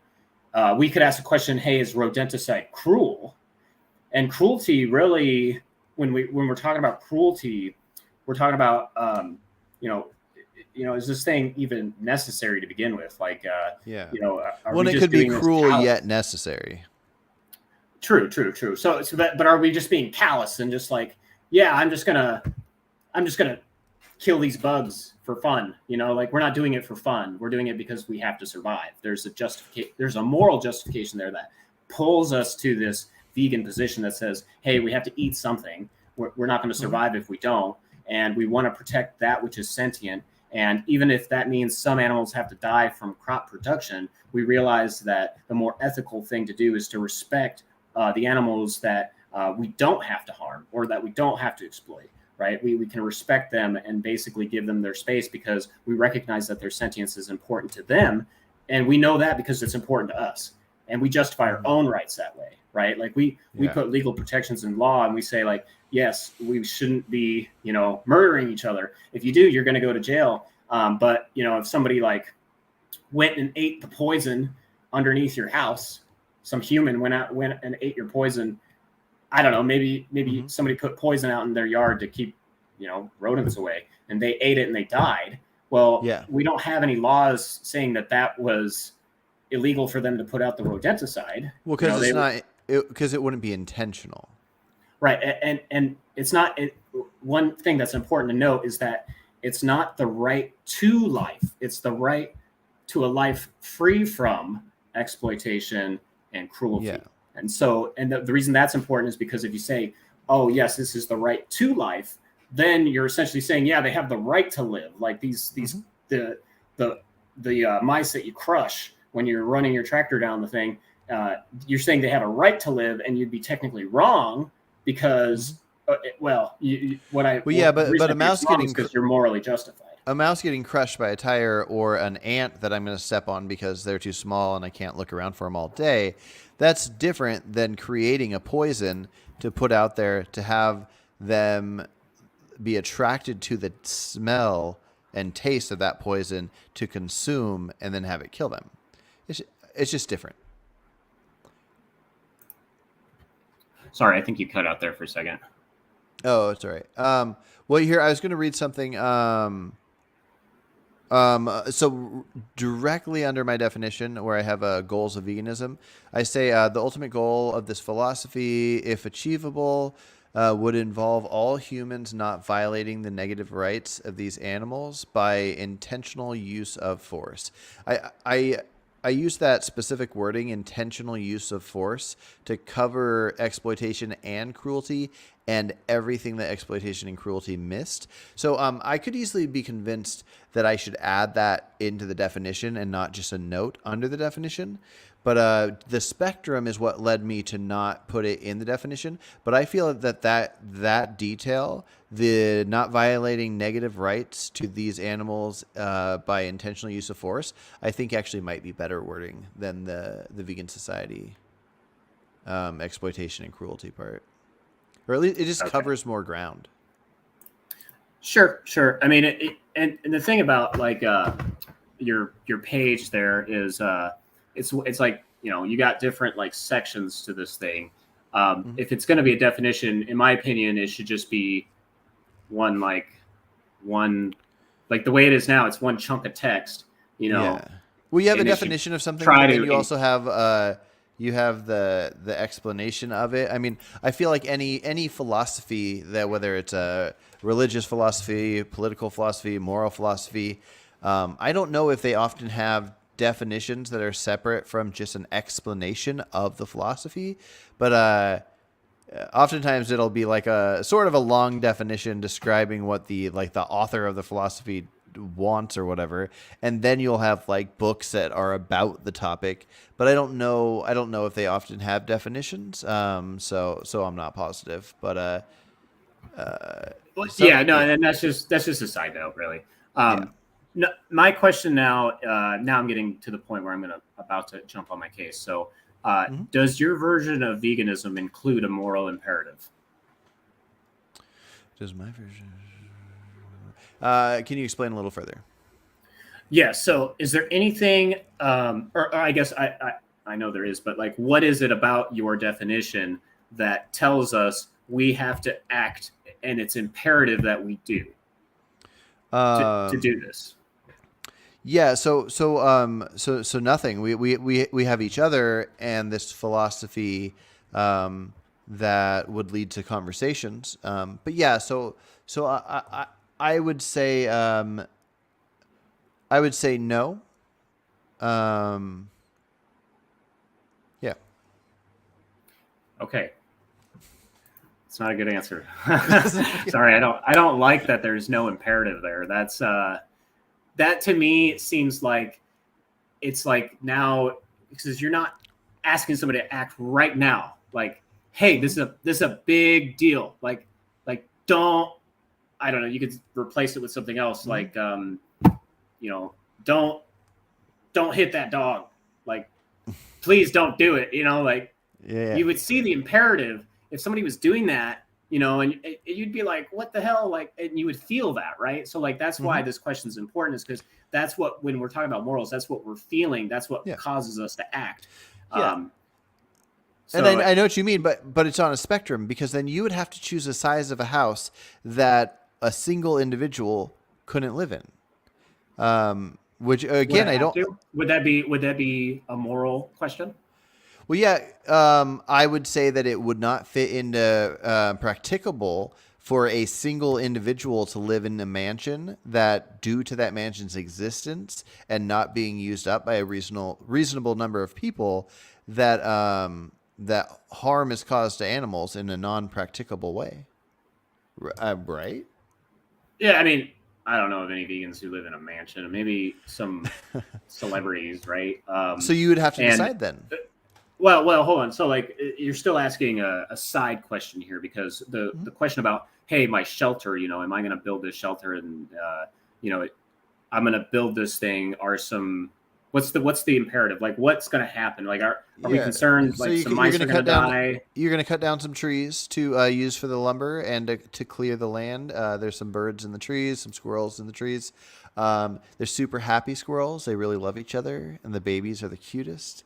Okay, and then and this one guy's gonna build this land that's way bigger than he possibly needs. This ginormous house, and yeah, but he's vegan. So, yeah. So maybe I could be convinced that there is a moral obligation to not have a big house. You're suggesting that maybe the the question about, hey, we've displaced these other animals from their homes to cut down the trees, and then you like you built it there, and now you took up their space, and really you took up an unreasonable amount. You have to measure these things and go like, okay, like what's reasonable, what's not reasonable, how much harm did you actually do. Then after you answer all those questions, I think you can arrive at a conclusion of whether or not it's ethical or not ethical. But Yeah. this is still aside from my question, which was, is there an imperative by your definition? And for the reason I brought that up is because my next question is, does your version of veganism include a moral obligation? Does it include the philosophy itself? No, there's not a moral obligation. Okay. Now, I Okay. think individuals should feel a moral obligation. Um, yeah, yeah. Let me explain one of the more complicated sides for me, because with a lot of things that I feel, there are a lot of things that are kind of up in the air, like something like abortion's really complicated, and who knows what people will eventually land on. But you can have something that you can decide, okay, this should be illegal. We shouldn't be able to kill people. We shouldn't be able to be violent to people for no reason. We shouldn't be able to steal their stuff. And you can have these exact precise things. But with something like veganism, it becomes complicated because I think we should have laws in place. But since I want to be reasonable, and I don't mean reasonable in a sense of what I mean by the channel is I'm not one of those crazy people saying that Alex should die, but I want to be reasonable in the sense of knowing that some humans will not be convinced that we don't need meat. There are a lot of humans out there that honestly, truly think they need meat to be healthy, and someday they hopefully will be convinced. But the reason I wouldn't make it illegal to kill animals right now is I don't think we have enough information to prevent people from this thing that they think they need to consume to be healthy. And that, who knows, I could be wrong. I accept that I could be wrong, and that some people might need some amount to be healthy or something like that. So I wouldn't want it to be illegal. So I definitely wouldn't want it to be within my philosophy that this thing needs to stop, because in the same sense that Donald Watson didn't even know what a B12 was when he was willing to be vegan, and there are plenty of people that were vegan in like the 1500s and 1600s that probably actually went a little crazy from not getting B12.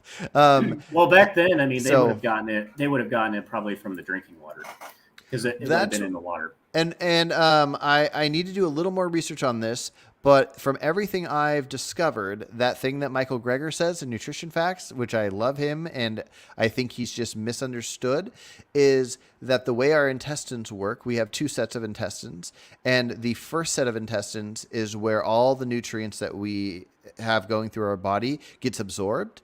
And then in the second set of intestines, nothing would get absorbed at that point. And for whatever reason, all primates, the cobalt that is in soil and in the water, gets turned into B12 in that second set of of intestines. So all primates, when you test their feces, it's full of B12. But the primates don't get it themselves, which is why a lot of primates actually eat their own feces. Luckily, not humans.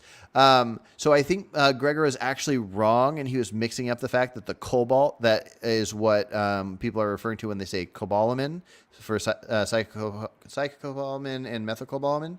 I think it was just a misunderstanding of the science, but I don't know for sure. But I'm pretty sure from everything I have read that the ruminant animals, their intestines are designed to make the B12, and that's how they get their own B12, and that's why their bodies have B12. So it's definitely worth looking into further. But my only point was that we constantly are going to find out new things here and there. Other primates like chimpanzees eat insects and all these various things. So there might be something that we just don't fully know yet, and I don't know if we do know it or not. Enough for laws, anyways. Yeah. So the health thing, I think, is almost to the point where it's like, I mean, it is pretty much established. Of course, you do have like other organizations like the dietary organization in Germany that, they say you're required to have meat. So like it's still, I guess, in a contention. But at some point, we have to look for ourselves and decide for ourselves and use other people as examples to go like, hey, like, they're surviving, they're doing fine. They've been vegan for 20 years or whatever. I mean, somebody's been vegan longer than that, I know, because I just read on the PETA website, like somebody has been vegan for like 80, 90 years. And it's like, well, how are they surviving? I mean, they're obviously living a very long time, and people can live a very long time on plant-based diets. And to me, the question of health, even though the individual may not know that they can be healthy on a plant-based diet, that doesn't mean that they're excluded from the moral obligation. And I do think there is a moral obligation, because I think veganism is a moral distinction that we're making.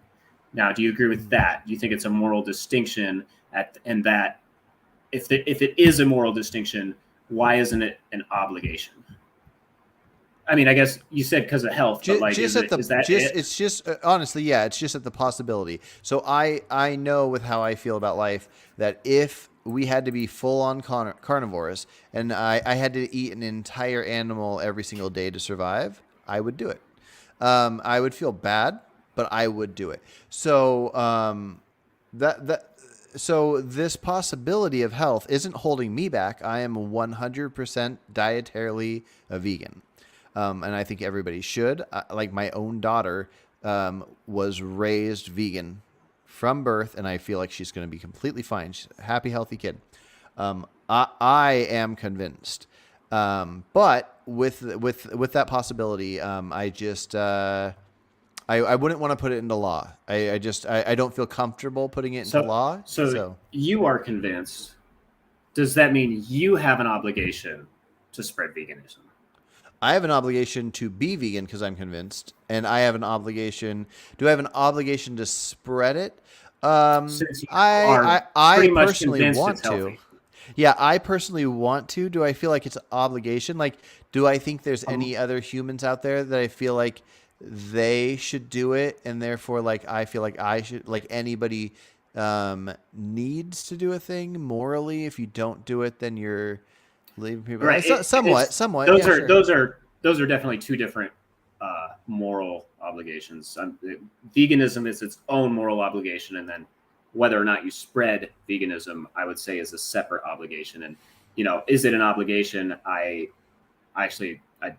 That wasn't really what I meant to ask. I was just trying to see if, like, whether or not when you're talking about it to somebody, would you tell them, like, hey, it's a moral obligation, for me, because I know it's going to make me healthy, regardless of whether or not you believe that. If at the end of the day you discover it's healthy, then you ought to be vegan too.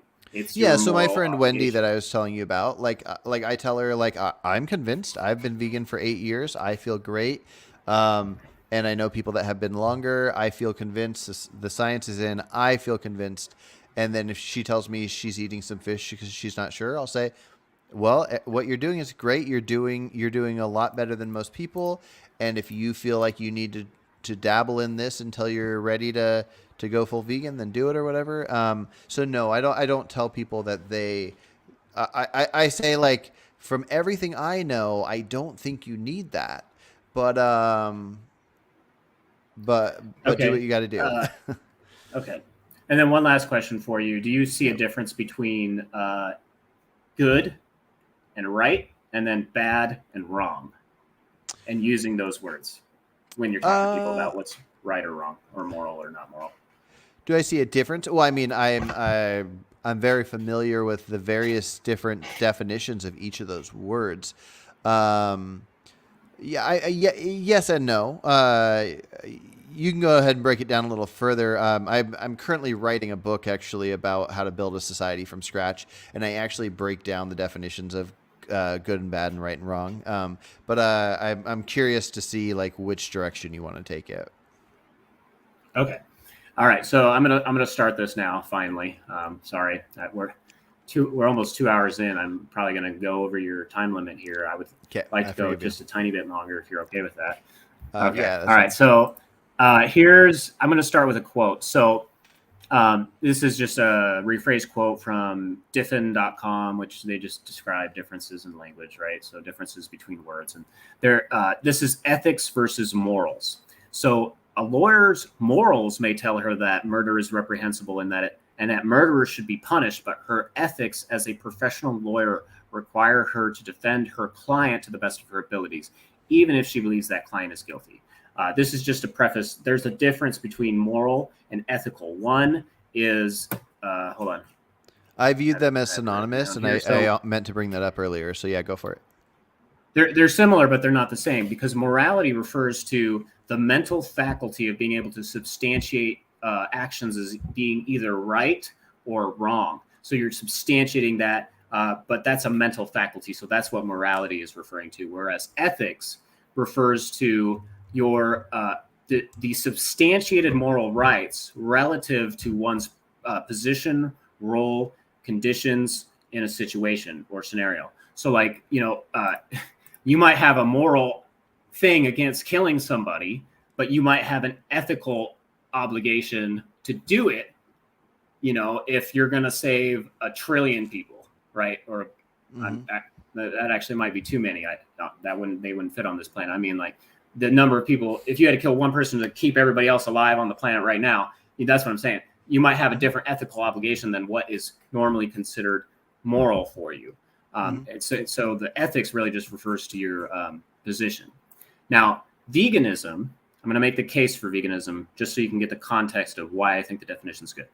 Okay. Veganism is a moral and ethical stance against exploitation and cruelty, and the end goal is to protect animals by granting them rights. The strength of veganism as a position is derived from the moral obligation an individual has to adhere to its ethic.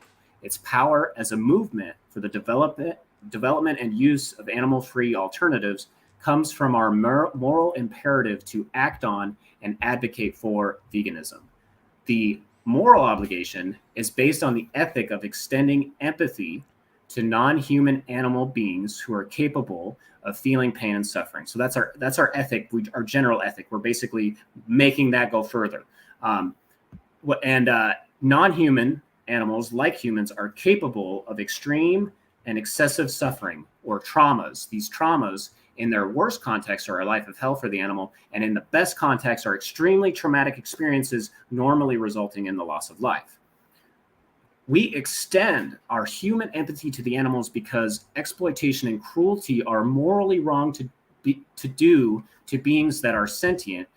Having the capacity of sentience means that there's a sense of self capable of subjective experiences. This is distinct from a reaction in the physical environment, such as a plant bending towards light or making microscopic popping sounds. For the same reason that you avoid pain and suffering, so do animals. The basis for which is because having sentience means that there's an individualized, self-aware driving force acting to self-preserve and maintain well-being, which is distinct but emergent from the biological cells and bacterium that make up the subject. So we value the sentience because it seeks to fulfill an emergent need to survive, thrive, and maintain a sense of well-being, and we recognize within ourselves the value of this trait by the impact that it has on our everyday experiences. As we are tethered to our sentience and deeply emotionally affected by the harmony or disharmony of life. And this is absolutely true for the farmed animals as well. Sentience is therefore an innate value held by most living beings for themselves, and today members of our own species are given legal protections to prevent senseless and unnecessary suffering resulting from rights violations. This is because we have recognized the moral correctness of doing so and granted humans certain inalienable rights.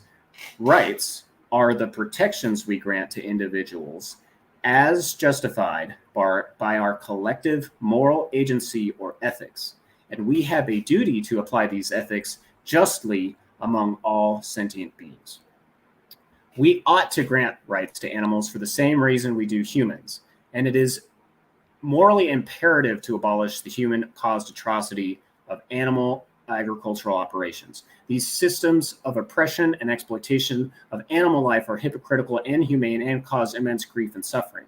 In the same way, humans ought to be protected with rights. So do animals, because we justify our own rights under the moral framework that also protects other sentient beings, including non-human animals.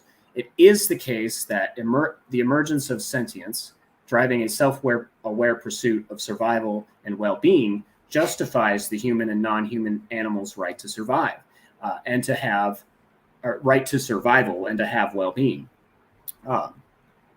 Guided under the principle of not violating the rights of others. The basis of rights violations are actions that exploit or perform cruelty to beings capable of being negatively affected as discerned by their capacity for sentience, as far as it is possible and practicable to avoid.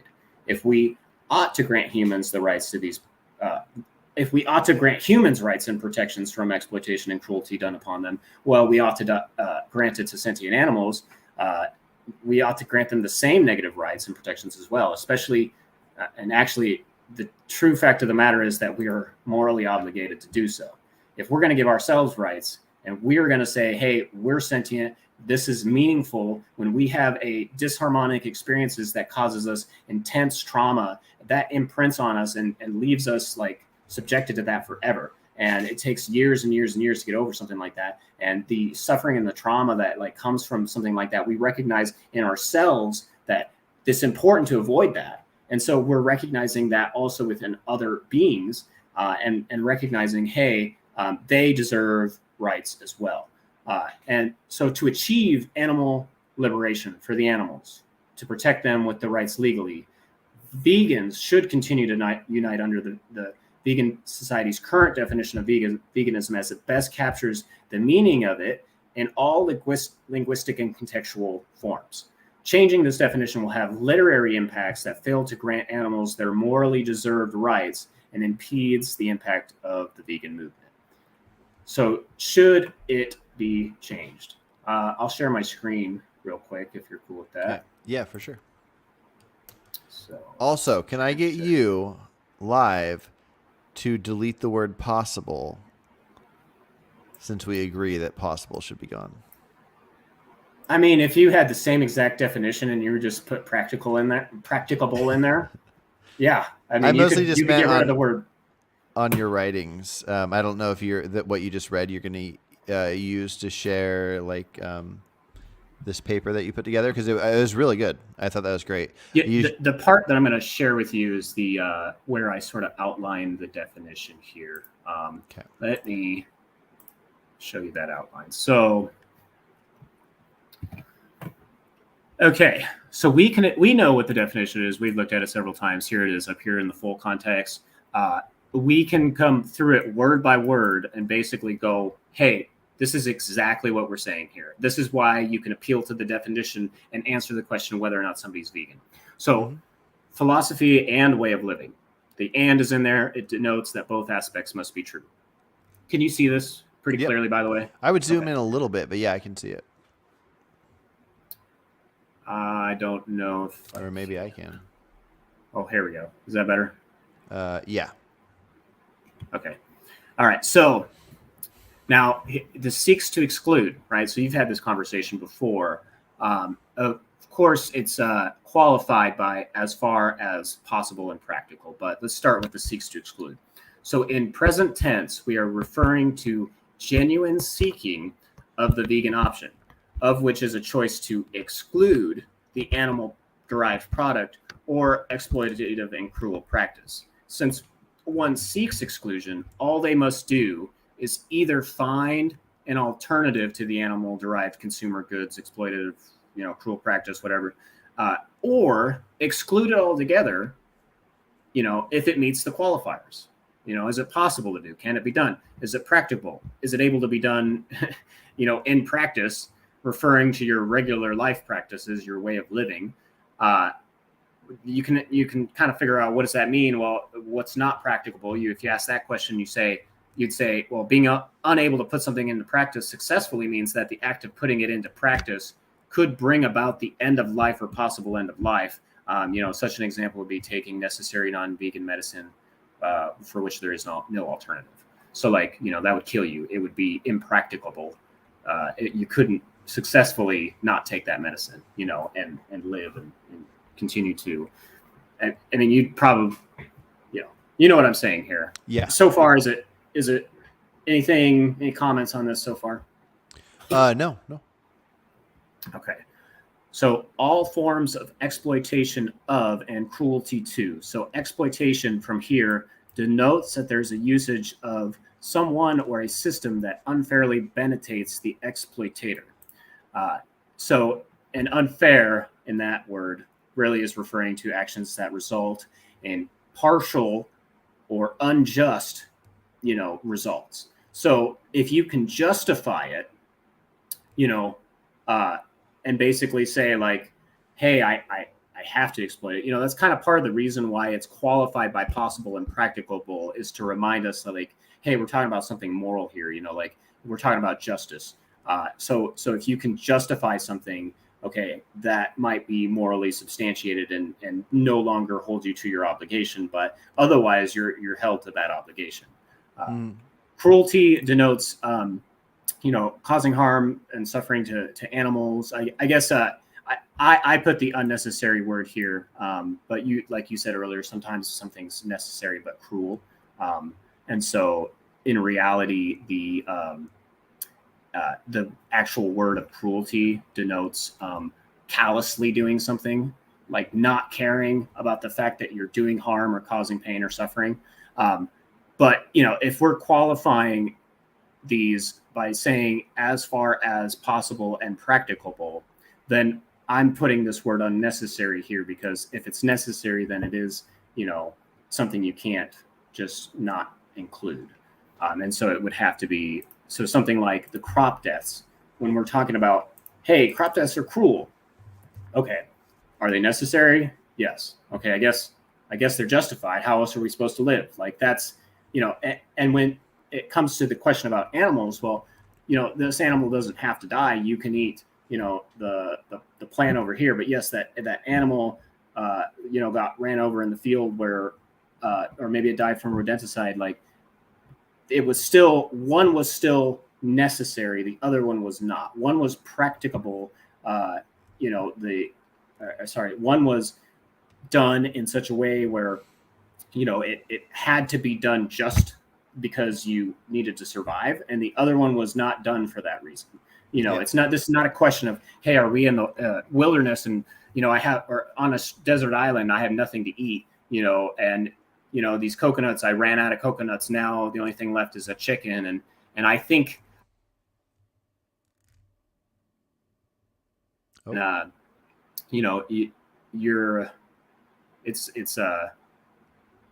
it's no longer about the question of whether or not it's necessary, or it's definitely necessary in that case, is what I'm saying. So animals for food, clothing, or any other purpose, this is pretty self-explanatory. So I'm not really going to go over that. And then by extent, so this part I will go over. So by extension, promotes the development and use of animal-free alternatives for the benefit of the animals, humans, and the environment. So it's in the definition. So by definition, we're promoting the development of use of animal-free alternatives. So this is why Meatless Mondays is not vegan. It might be more like preferable to eating meat every day because it causes less harm. But as to the question of whether or not is Meatless Monday a vegan thing, you would have to say no, because technically when you say Meatless Monday, you're actually advocating for meat 6 out of the 7 days of the week. So that's kind of a problem because you're really not advocating for what you've defined your philosophy to be, which is not exploiting, not causing undue unnecessary cruelty. And so you think within definition that a vegan getting somebody else to reduce, you think that goes against veganism? Did I hear that right? no, what I'm saying is that it's not, the message itself is not the vegan message. So I see. Okay. So you couldn't put it on the vegan website and go, everybody go, this is what we support here, Meatless Mondays, because it's caused less animal suffering. That would not be the vegan position. Gotcha. That doesn't mean that you can't, as a vegan, turn around and tell somebody, hey, I'm glad you decided not to kill animals today. Like, go you, right? Like, I mean, I'm being a little bit facetious here.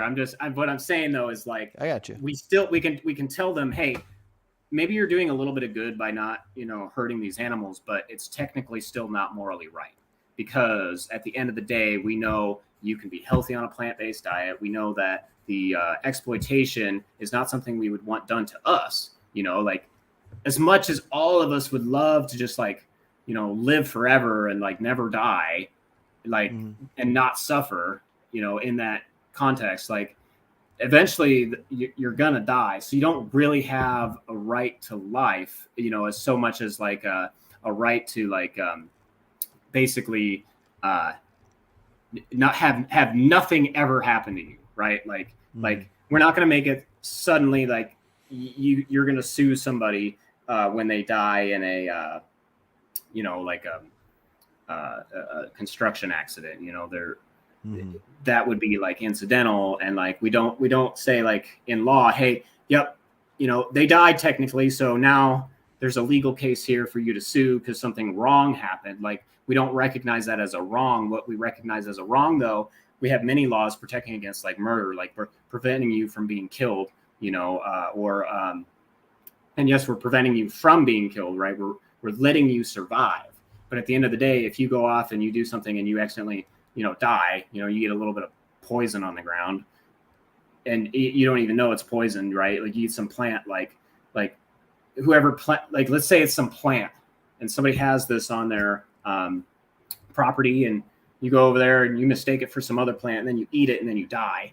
And then, like, do you have grounds to sue? Was there something wrong that was done there? Well, technically you were ignorant to the fact that it was a poison. You ate it. We don't consider that morally wrong. But if they were to basically, lock you in a cage and force you to eat it, and then eventually you die, and then they consume your body, well, we would say, well, that is wrong. Like, we would be able to morally substantiate that. And so that's kind of what I think is. Can I ask you a couple things real quick? The power of this definition is it's really telling you what exactly veganism stands. Gotcha. Yes. Yeah, and I get that. Okay, so one thing, this question sort of doesn't matter, but it keeps getting asked. Mike Newman wants to know, why do you need to live? And he's asked over and over. So, and part of that is he's saying, he was reacting to something you said. He said, you don't have a right to life, that you just proved his point. So why do you need to live if you don't have a right to life? So we have a right to, in the context of veganism, I'm going to stick to veganism because I haven't really gone out and thought about every single right a human has, right? So when in the context of veganism, do we believe that we as humans have the right to not be exploited and to not have cruelty done upon us? I would say yes. And I would say the reason it's justified morally, or I'm sorry, substantiated morally to believe that is, correct, and that is right, is because our sentience is so important to us. Like, we have this driver within ourselves that basically causes us to want to be able to survive. It's called our sentience. Like, it's very difficult to point at anything on this planet that, you know, has sentience that doesn't have some level of like self-preservation like built into it. And what's important about sentience is that there's a will that's being done. So somebody's will to survive is in place. Now, that's not, you know, it's still subjective, because, you know, you could be suicidally depressed and want to kill yourself, and then you do kill yourself, and then, you know, you took your own life. Or you could be in so much pain that you're just like, man, my well-being has gone out the window. This this ridiculous need to survive is also going out the window. I'm throwing it out the window. I don't want to live anymore. So people can decide that that's not important to them. But basically, the idea here is that if you have that sentience within you, you already have biological drivers that basically force you to try and survive. So you don't have a choice. Like, when you're like growing up and you're living your life, and whether you're an animal or a human, and you're taking into consideration, you know, what are my rights? Like, you know, like, first you start developing that moral sense of like, okay, well, what do rights really mean? You know, what do they point at?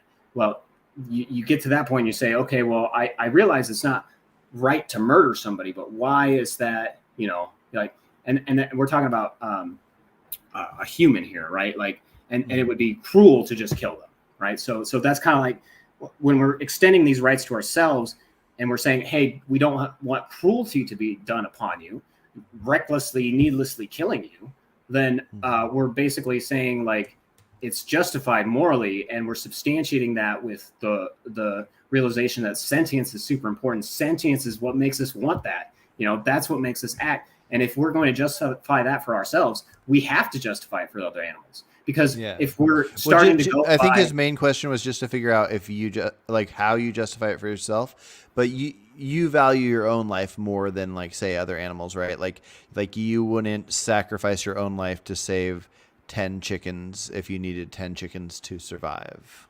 Right. I wouldn't. And that's because of what I was saying later. So like, if you have that biological drive to try and survive, like, maybe morally you can, like, you know, give yourself up if you were really that like saintly, but like, it's not, you are morally justified, you know, to eat, you know, an animal if you have no other choice, because you're surviving and you think you're going to continue to live on.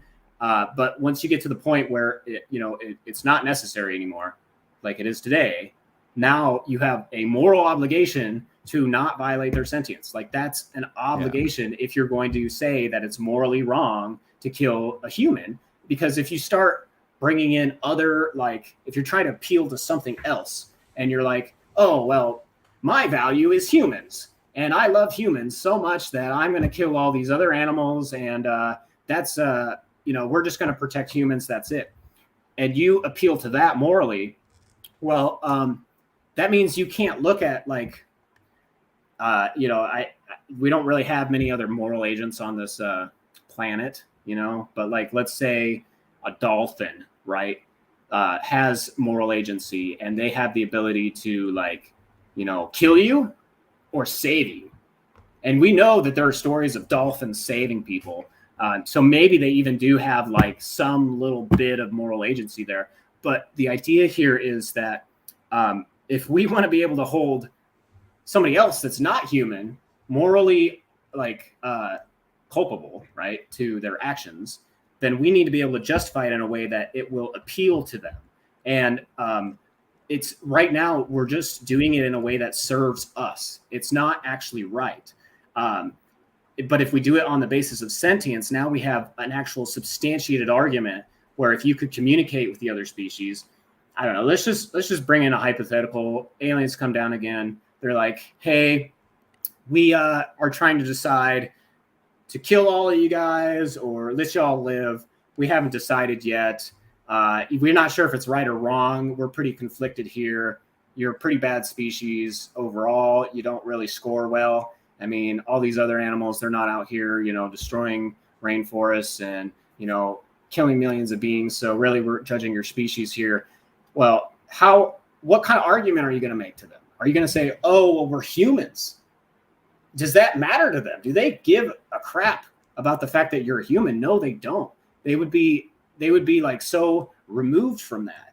So you can't appeal to your humanity as some sort of universal basis for other moral agents to look at and go, oh yes, I see that, especially when they're not human, right? So even though we're on a planet where we don't really have other moral agents that we're communicating with, I'm just saying in a moral sense, because we're trying to understand what is right or wrong, we have to make sure we do it correctly. And the way to do that is to appeal strictly to sentience, and then obviously recognize what that comes with for these animals, and seeing that, when we allow any amount of factory farm to just continue, or regular agriculture, even, at the end of their life, they get, it's traumatic and they die. And then they're betrayed, and they're like, and they're not even that old, they're young animals. They didn't even live their whole life. And they're like confused as hell. And they're like, why am I being murdered right now by these humans? Why are they cutting me?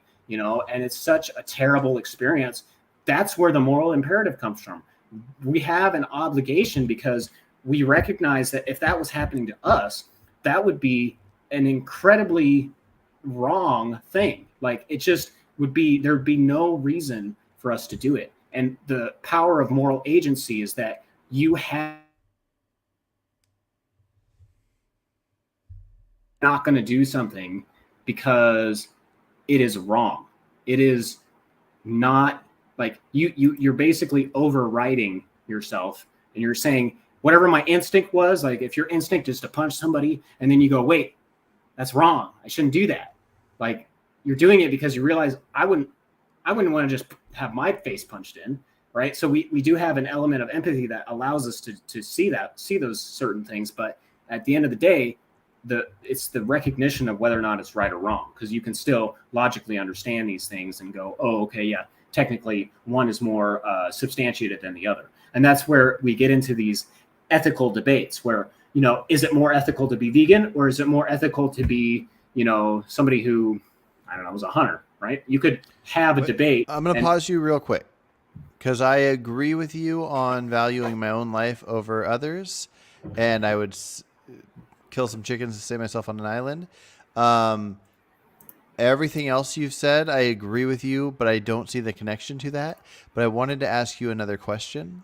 I wasn't sure if it was just like I'm tired, so I'm starting to miss things. But everything you're saying is how I feel about why we should treat animals the way we do. I just wasn't sure if that was connected to your answer to that Mike guy, or if you just got back into why you're defending the definition. Yeah, I did kind of trail off there. You're fine. I just wanted to ask you a question real quick from Michael in the chat. Do you think it's wrong for vegans to protest? And I always butcher this; I can't pronounce it right. The thing where they force feed ducks and they like suffer before they die because they have to like force feed them alive before they prepare. It's pronounced like foie gras or something like that, but it looks like it's not pronounced that way. The question was, should vegans? I've never heard of it before, but like you're saying. Oh, really? Okay. Yeah, you're saying should vegans protest it? So essentially, I'll just rephrase. So, like, would it be wrong for vegans to protest fur? Would it be wrong to protest fur? Or would it be not vegan? I don't think it would be not vegan. Wouldn't it be vegan to protest fur, since it's exploitation? Yeah, so he goes on to say, since you're focusing on one issue, ignoring the rest of the program to advocate for some good. So like kind of like the whole you were saying like so Meatless Mondays would be focusing on causing less harm, but it's not vegan because the overall, and so the idea so protesting, So for the fur thing, that would be exploitation. If you're protesting against fur, I mean, that's the vegan position. You shouldn't be exploiting. But the animals killed to eat Monday, that's also exploitation. Yeah. So the Monday animals. Well, hold on. When you say meatless Mondays, you're giving people permission to eat 6 days out of 7 days, I don't think that's right? permission. You're trying to convince them to go one day that they normally eat to not eat.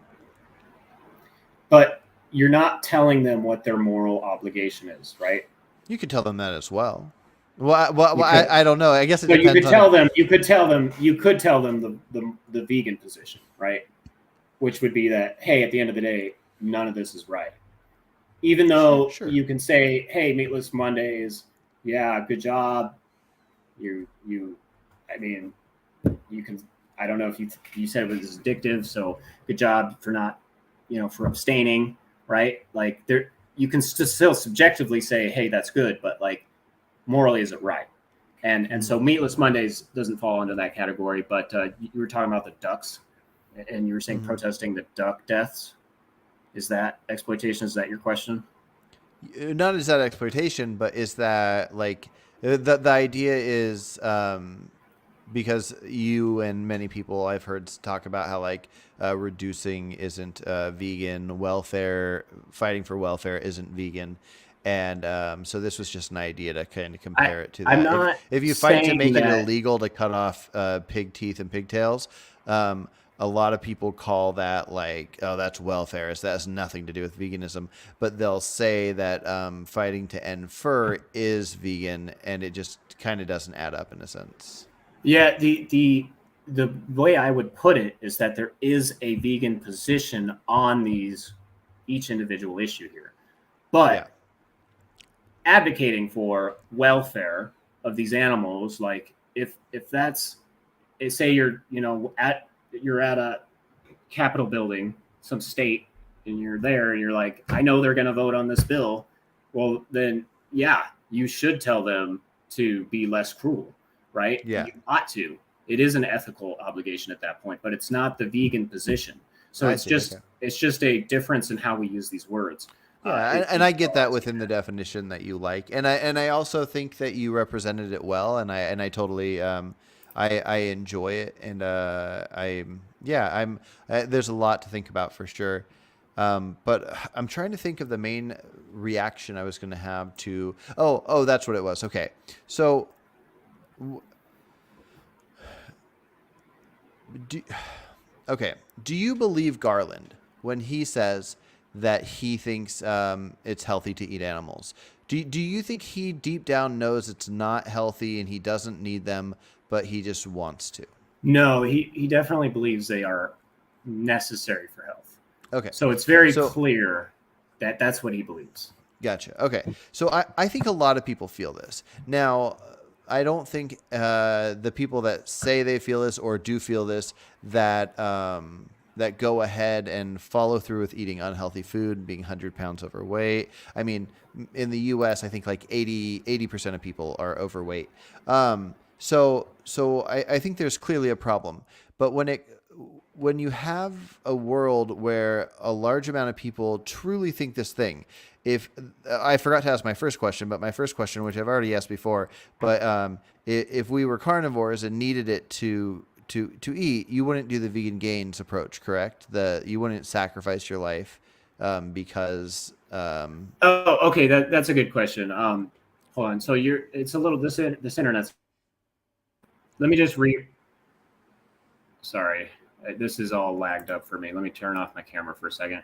you're fine. Okay, so your question was, would I do the thing that vegan gains would do if we were carnivores, which is sacrifice If you myself? were a human carnivore and you had to consume animal products to survive, would you consume the minimal amount and keep going, or would you sacrifice your life? Well, I would say that you're justified in consuming the minimal amount. Correct. Yeah, me too. Okay. And okay. Yeah. Okay. Fair enough. Okay. So this is kind of how I look at this, how I look at the world. So at very least, I think even if it's not best in some ways to change the definition to my definition, I think that it is probably better at very least for the animals. Because here's the thing. We vegans, or at least the reasonable ones of us, accept that if we needed animals to be healthy, that we should at least consume what we needed to be healthy. Now, non-vegans, assuming that a good amount of them, especially if you strip away all the bad sides, they are convinced that they need animals to be healthy. So we accept the actions of what they think is necessary. They just have not been convinced yet. So I feel like having them, I don't know if the best approach is to keep the definition that you want and then figuring out a way to make veganism more approachable is the right approach. Because this idea, like, every person you talk to that thinks you need animal products to survive and be healthy, these people would also say that it should be illegal to punch animals in the face for fun. They tell me all the time, you shouldn't be able to punch a cow, a pig, a dog, anything in the face for fun. So really, even if they haven't thought it through, most people haven't talked to vegans about this, so they don't get to think about, oh wait, I claim it's for health, but I also eat ice cream. Dang it, I'm a hypocrite. If I really wish somebody would keep pressuring me to do the right thing, and then I'll only eat the amount I need for health. These people that all say they don't want to punch animals for fun and they would make it illegal, it would be against the law. They essentially, if they were chatted with long enough, would have to agree to any form of harming animals needs to be against the law, aside from eating some of them, because they think they need to, because even you and me, if we thought we needed to, we would. So they would be stupid if they didn't eat animals, because they have not been convinced yet. I would say that we have a different responsibility to educate ourselves. So like if it's kind of, it might even be kind of like a duty, because at some level we need to be aware of our own actions, and we need to be able to recognize, hey, what is the impact that this is having? And it's definitely been, health science has definitely been something that's been debated and researched a lot more recently in human history. But at the same time, what's practicable, if you can look at like, hey, this person's doing it over here, why can't you? And these people who aren't convinced, some of them you're never going to convince. So like, well, they have no interest to even look at the word practicable, because they don't give a shit about vegans because they hate us. No, and what I'm saying is like you're never going to convince those people. The people you are going to convince are the ones who understand that they're fallible, that they aren't going to know everything, right? People who are willing to understand that, hey, there's information out there that I haven't encountered yet, which is going to change my belief systems. I just don't know what it is yet, and this is kind of like a mentality. And so essentially. When we run across people who are suggesting that it's necessary for health, I mean, you really have to just tell them, like, at the end of the day, the research shows like a plant-based diet is healthy.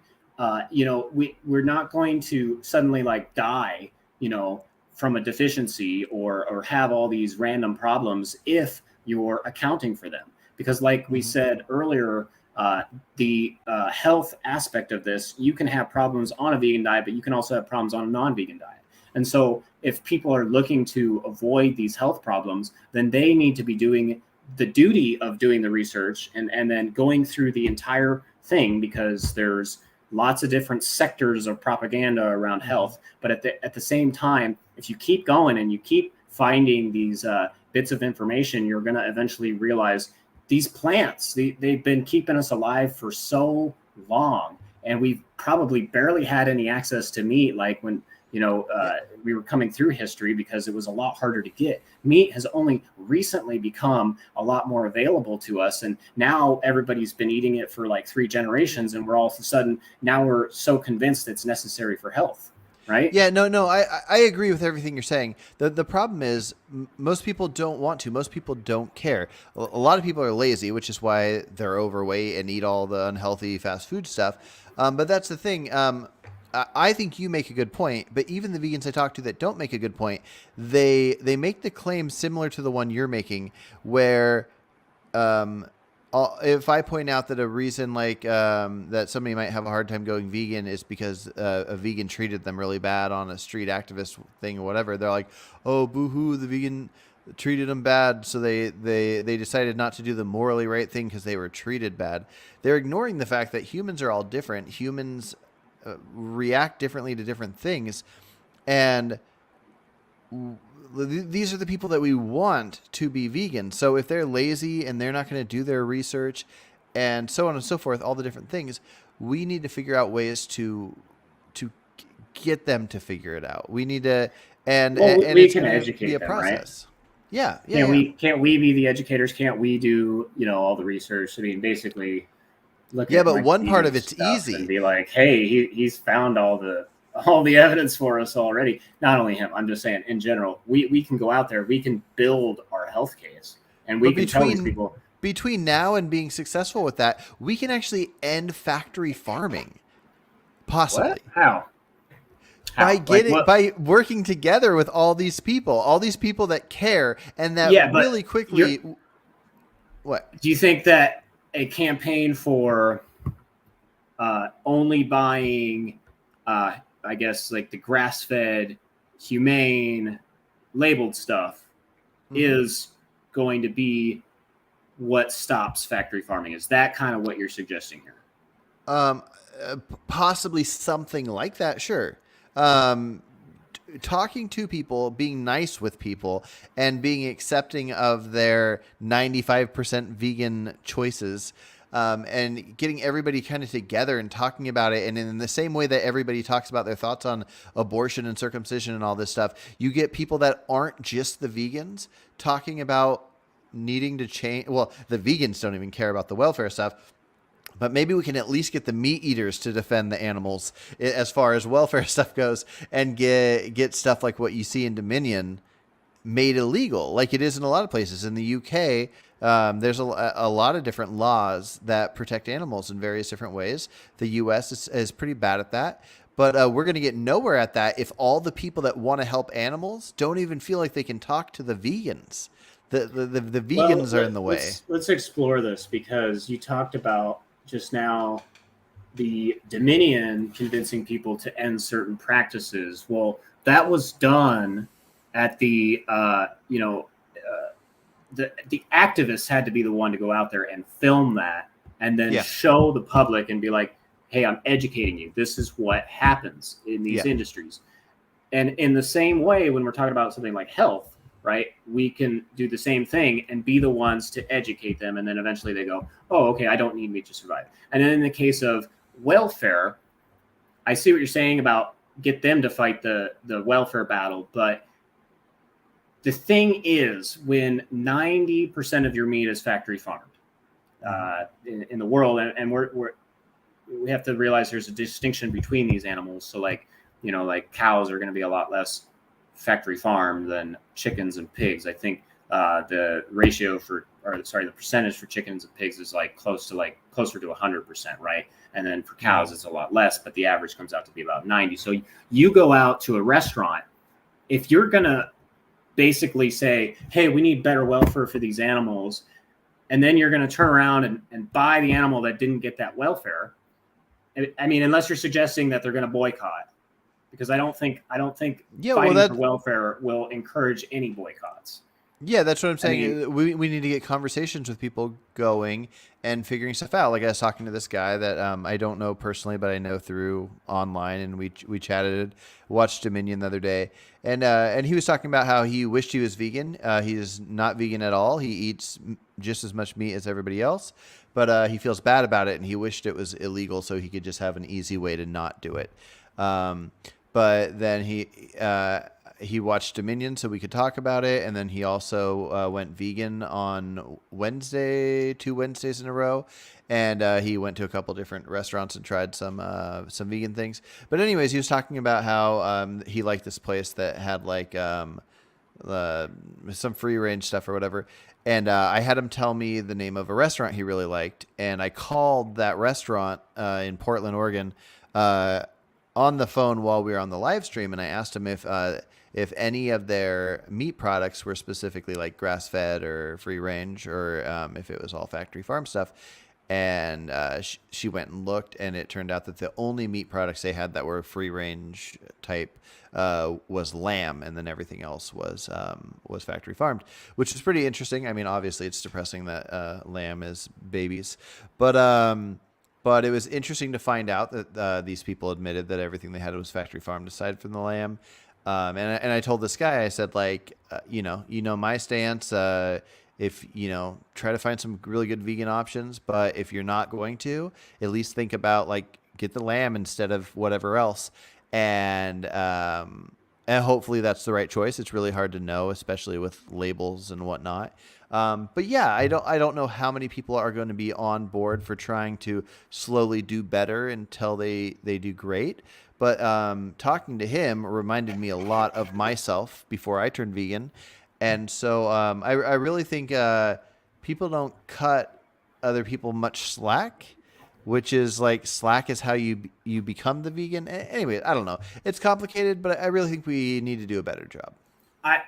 To just comment on this, I would say that the best way to get somebody to go vegan without trying to obligate them morally, if you just challenge them to eat plant-based for an extended period of time, 21 days, 30 days, and then after they've agreed to that, they start doing that. You can then approach them with the moral qualm of the food that they were eating before, because now they're no longer eating it, and they can't feel attacked because they're currently not eating it. You know what I mean?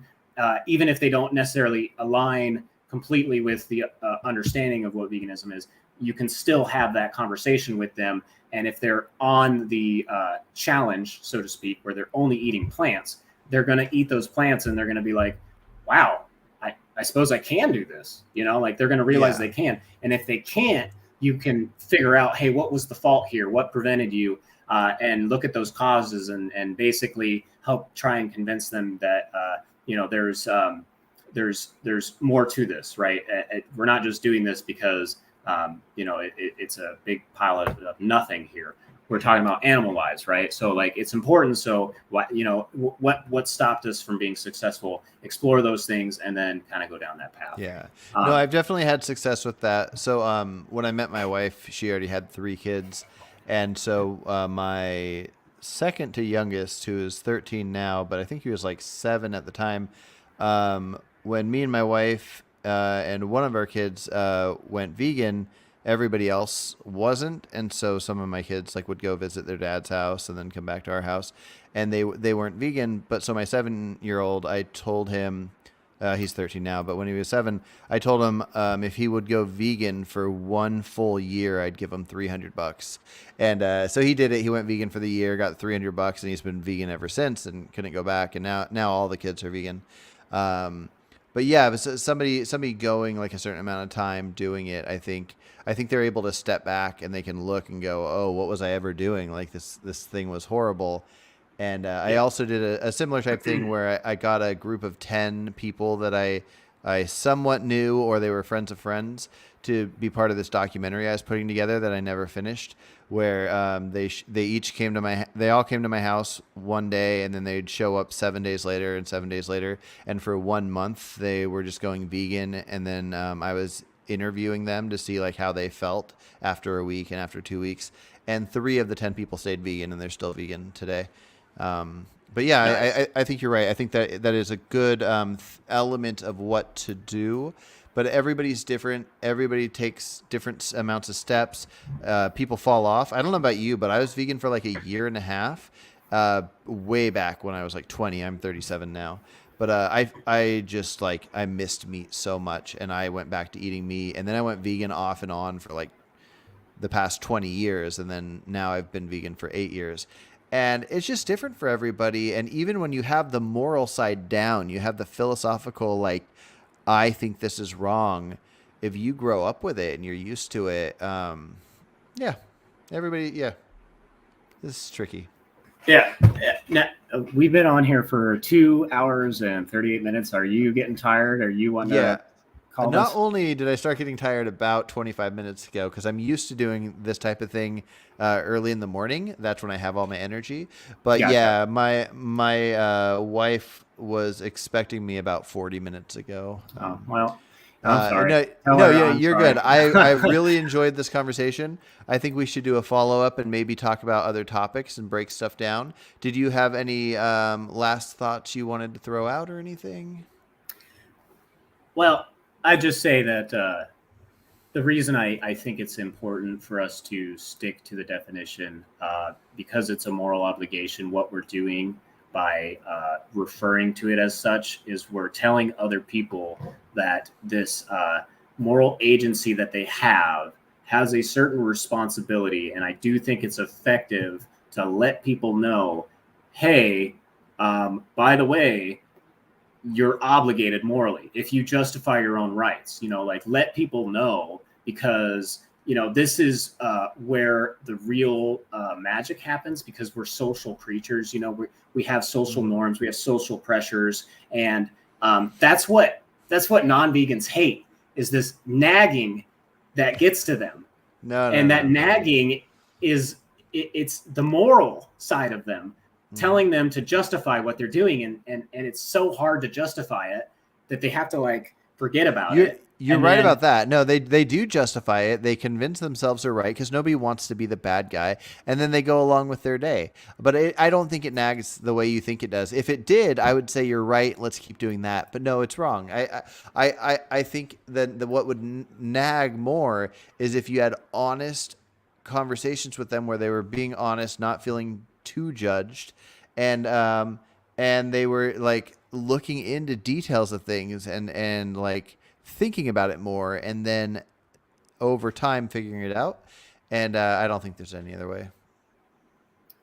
all right, well, we'll talk more in the future. I enjoyed this conversation. I actually had a bunch more stuff I did not get to, but Oh, gotcha. I'm gonna send you all this. You can just Yeah, read you it in should. your free time. Yeah, send me all the stuff. I really enjoyed what you were reading earlier, and I think you make a good case. In fact, I enjoyed your case so much. I almost wanted to just say like you win, I switch over because I enjoyed it, but I'm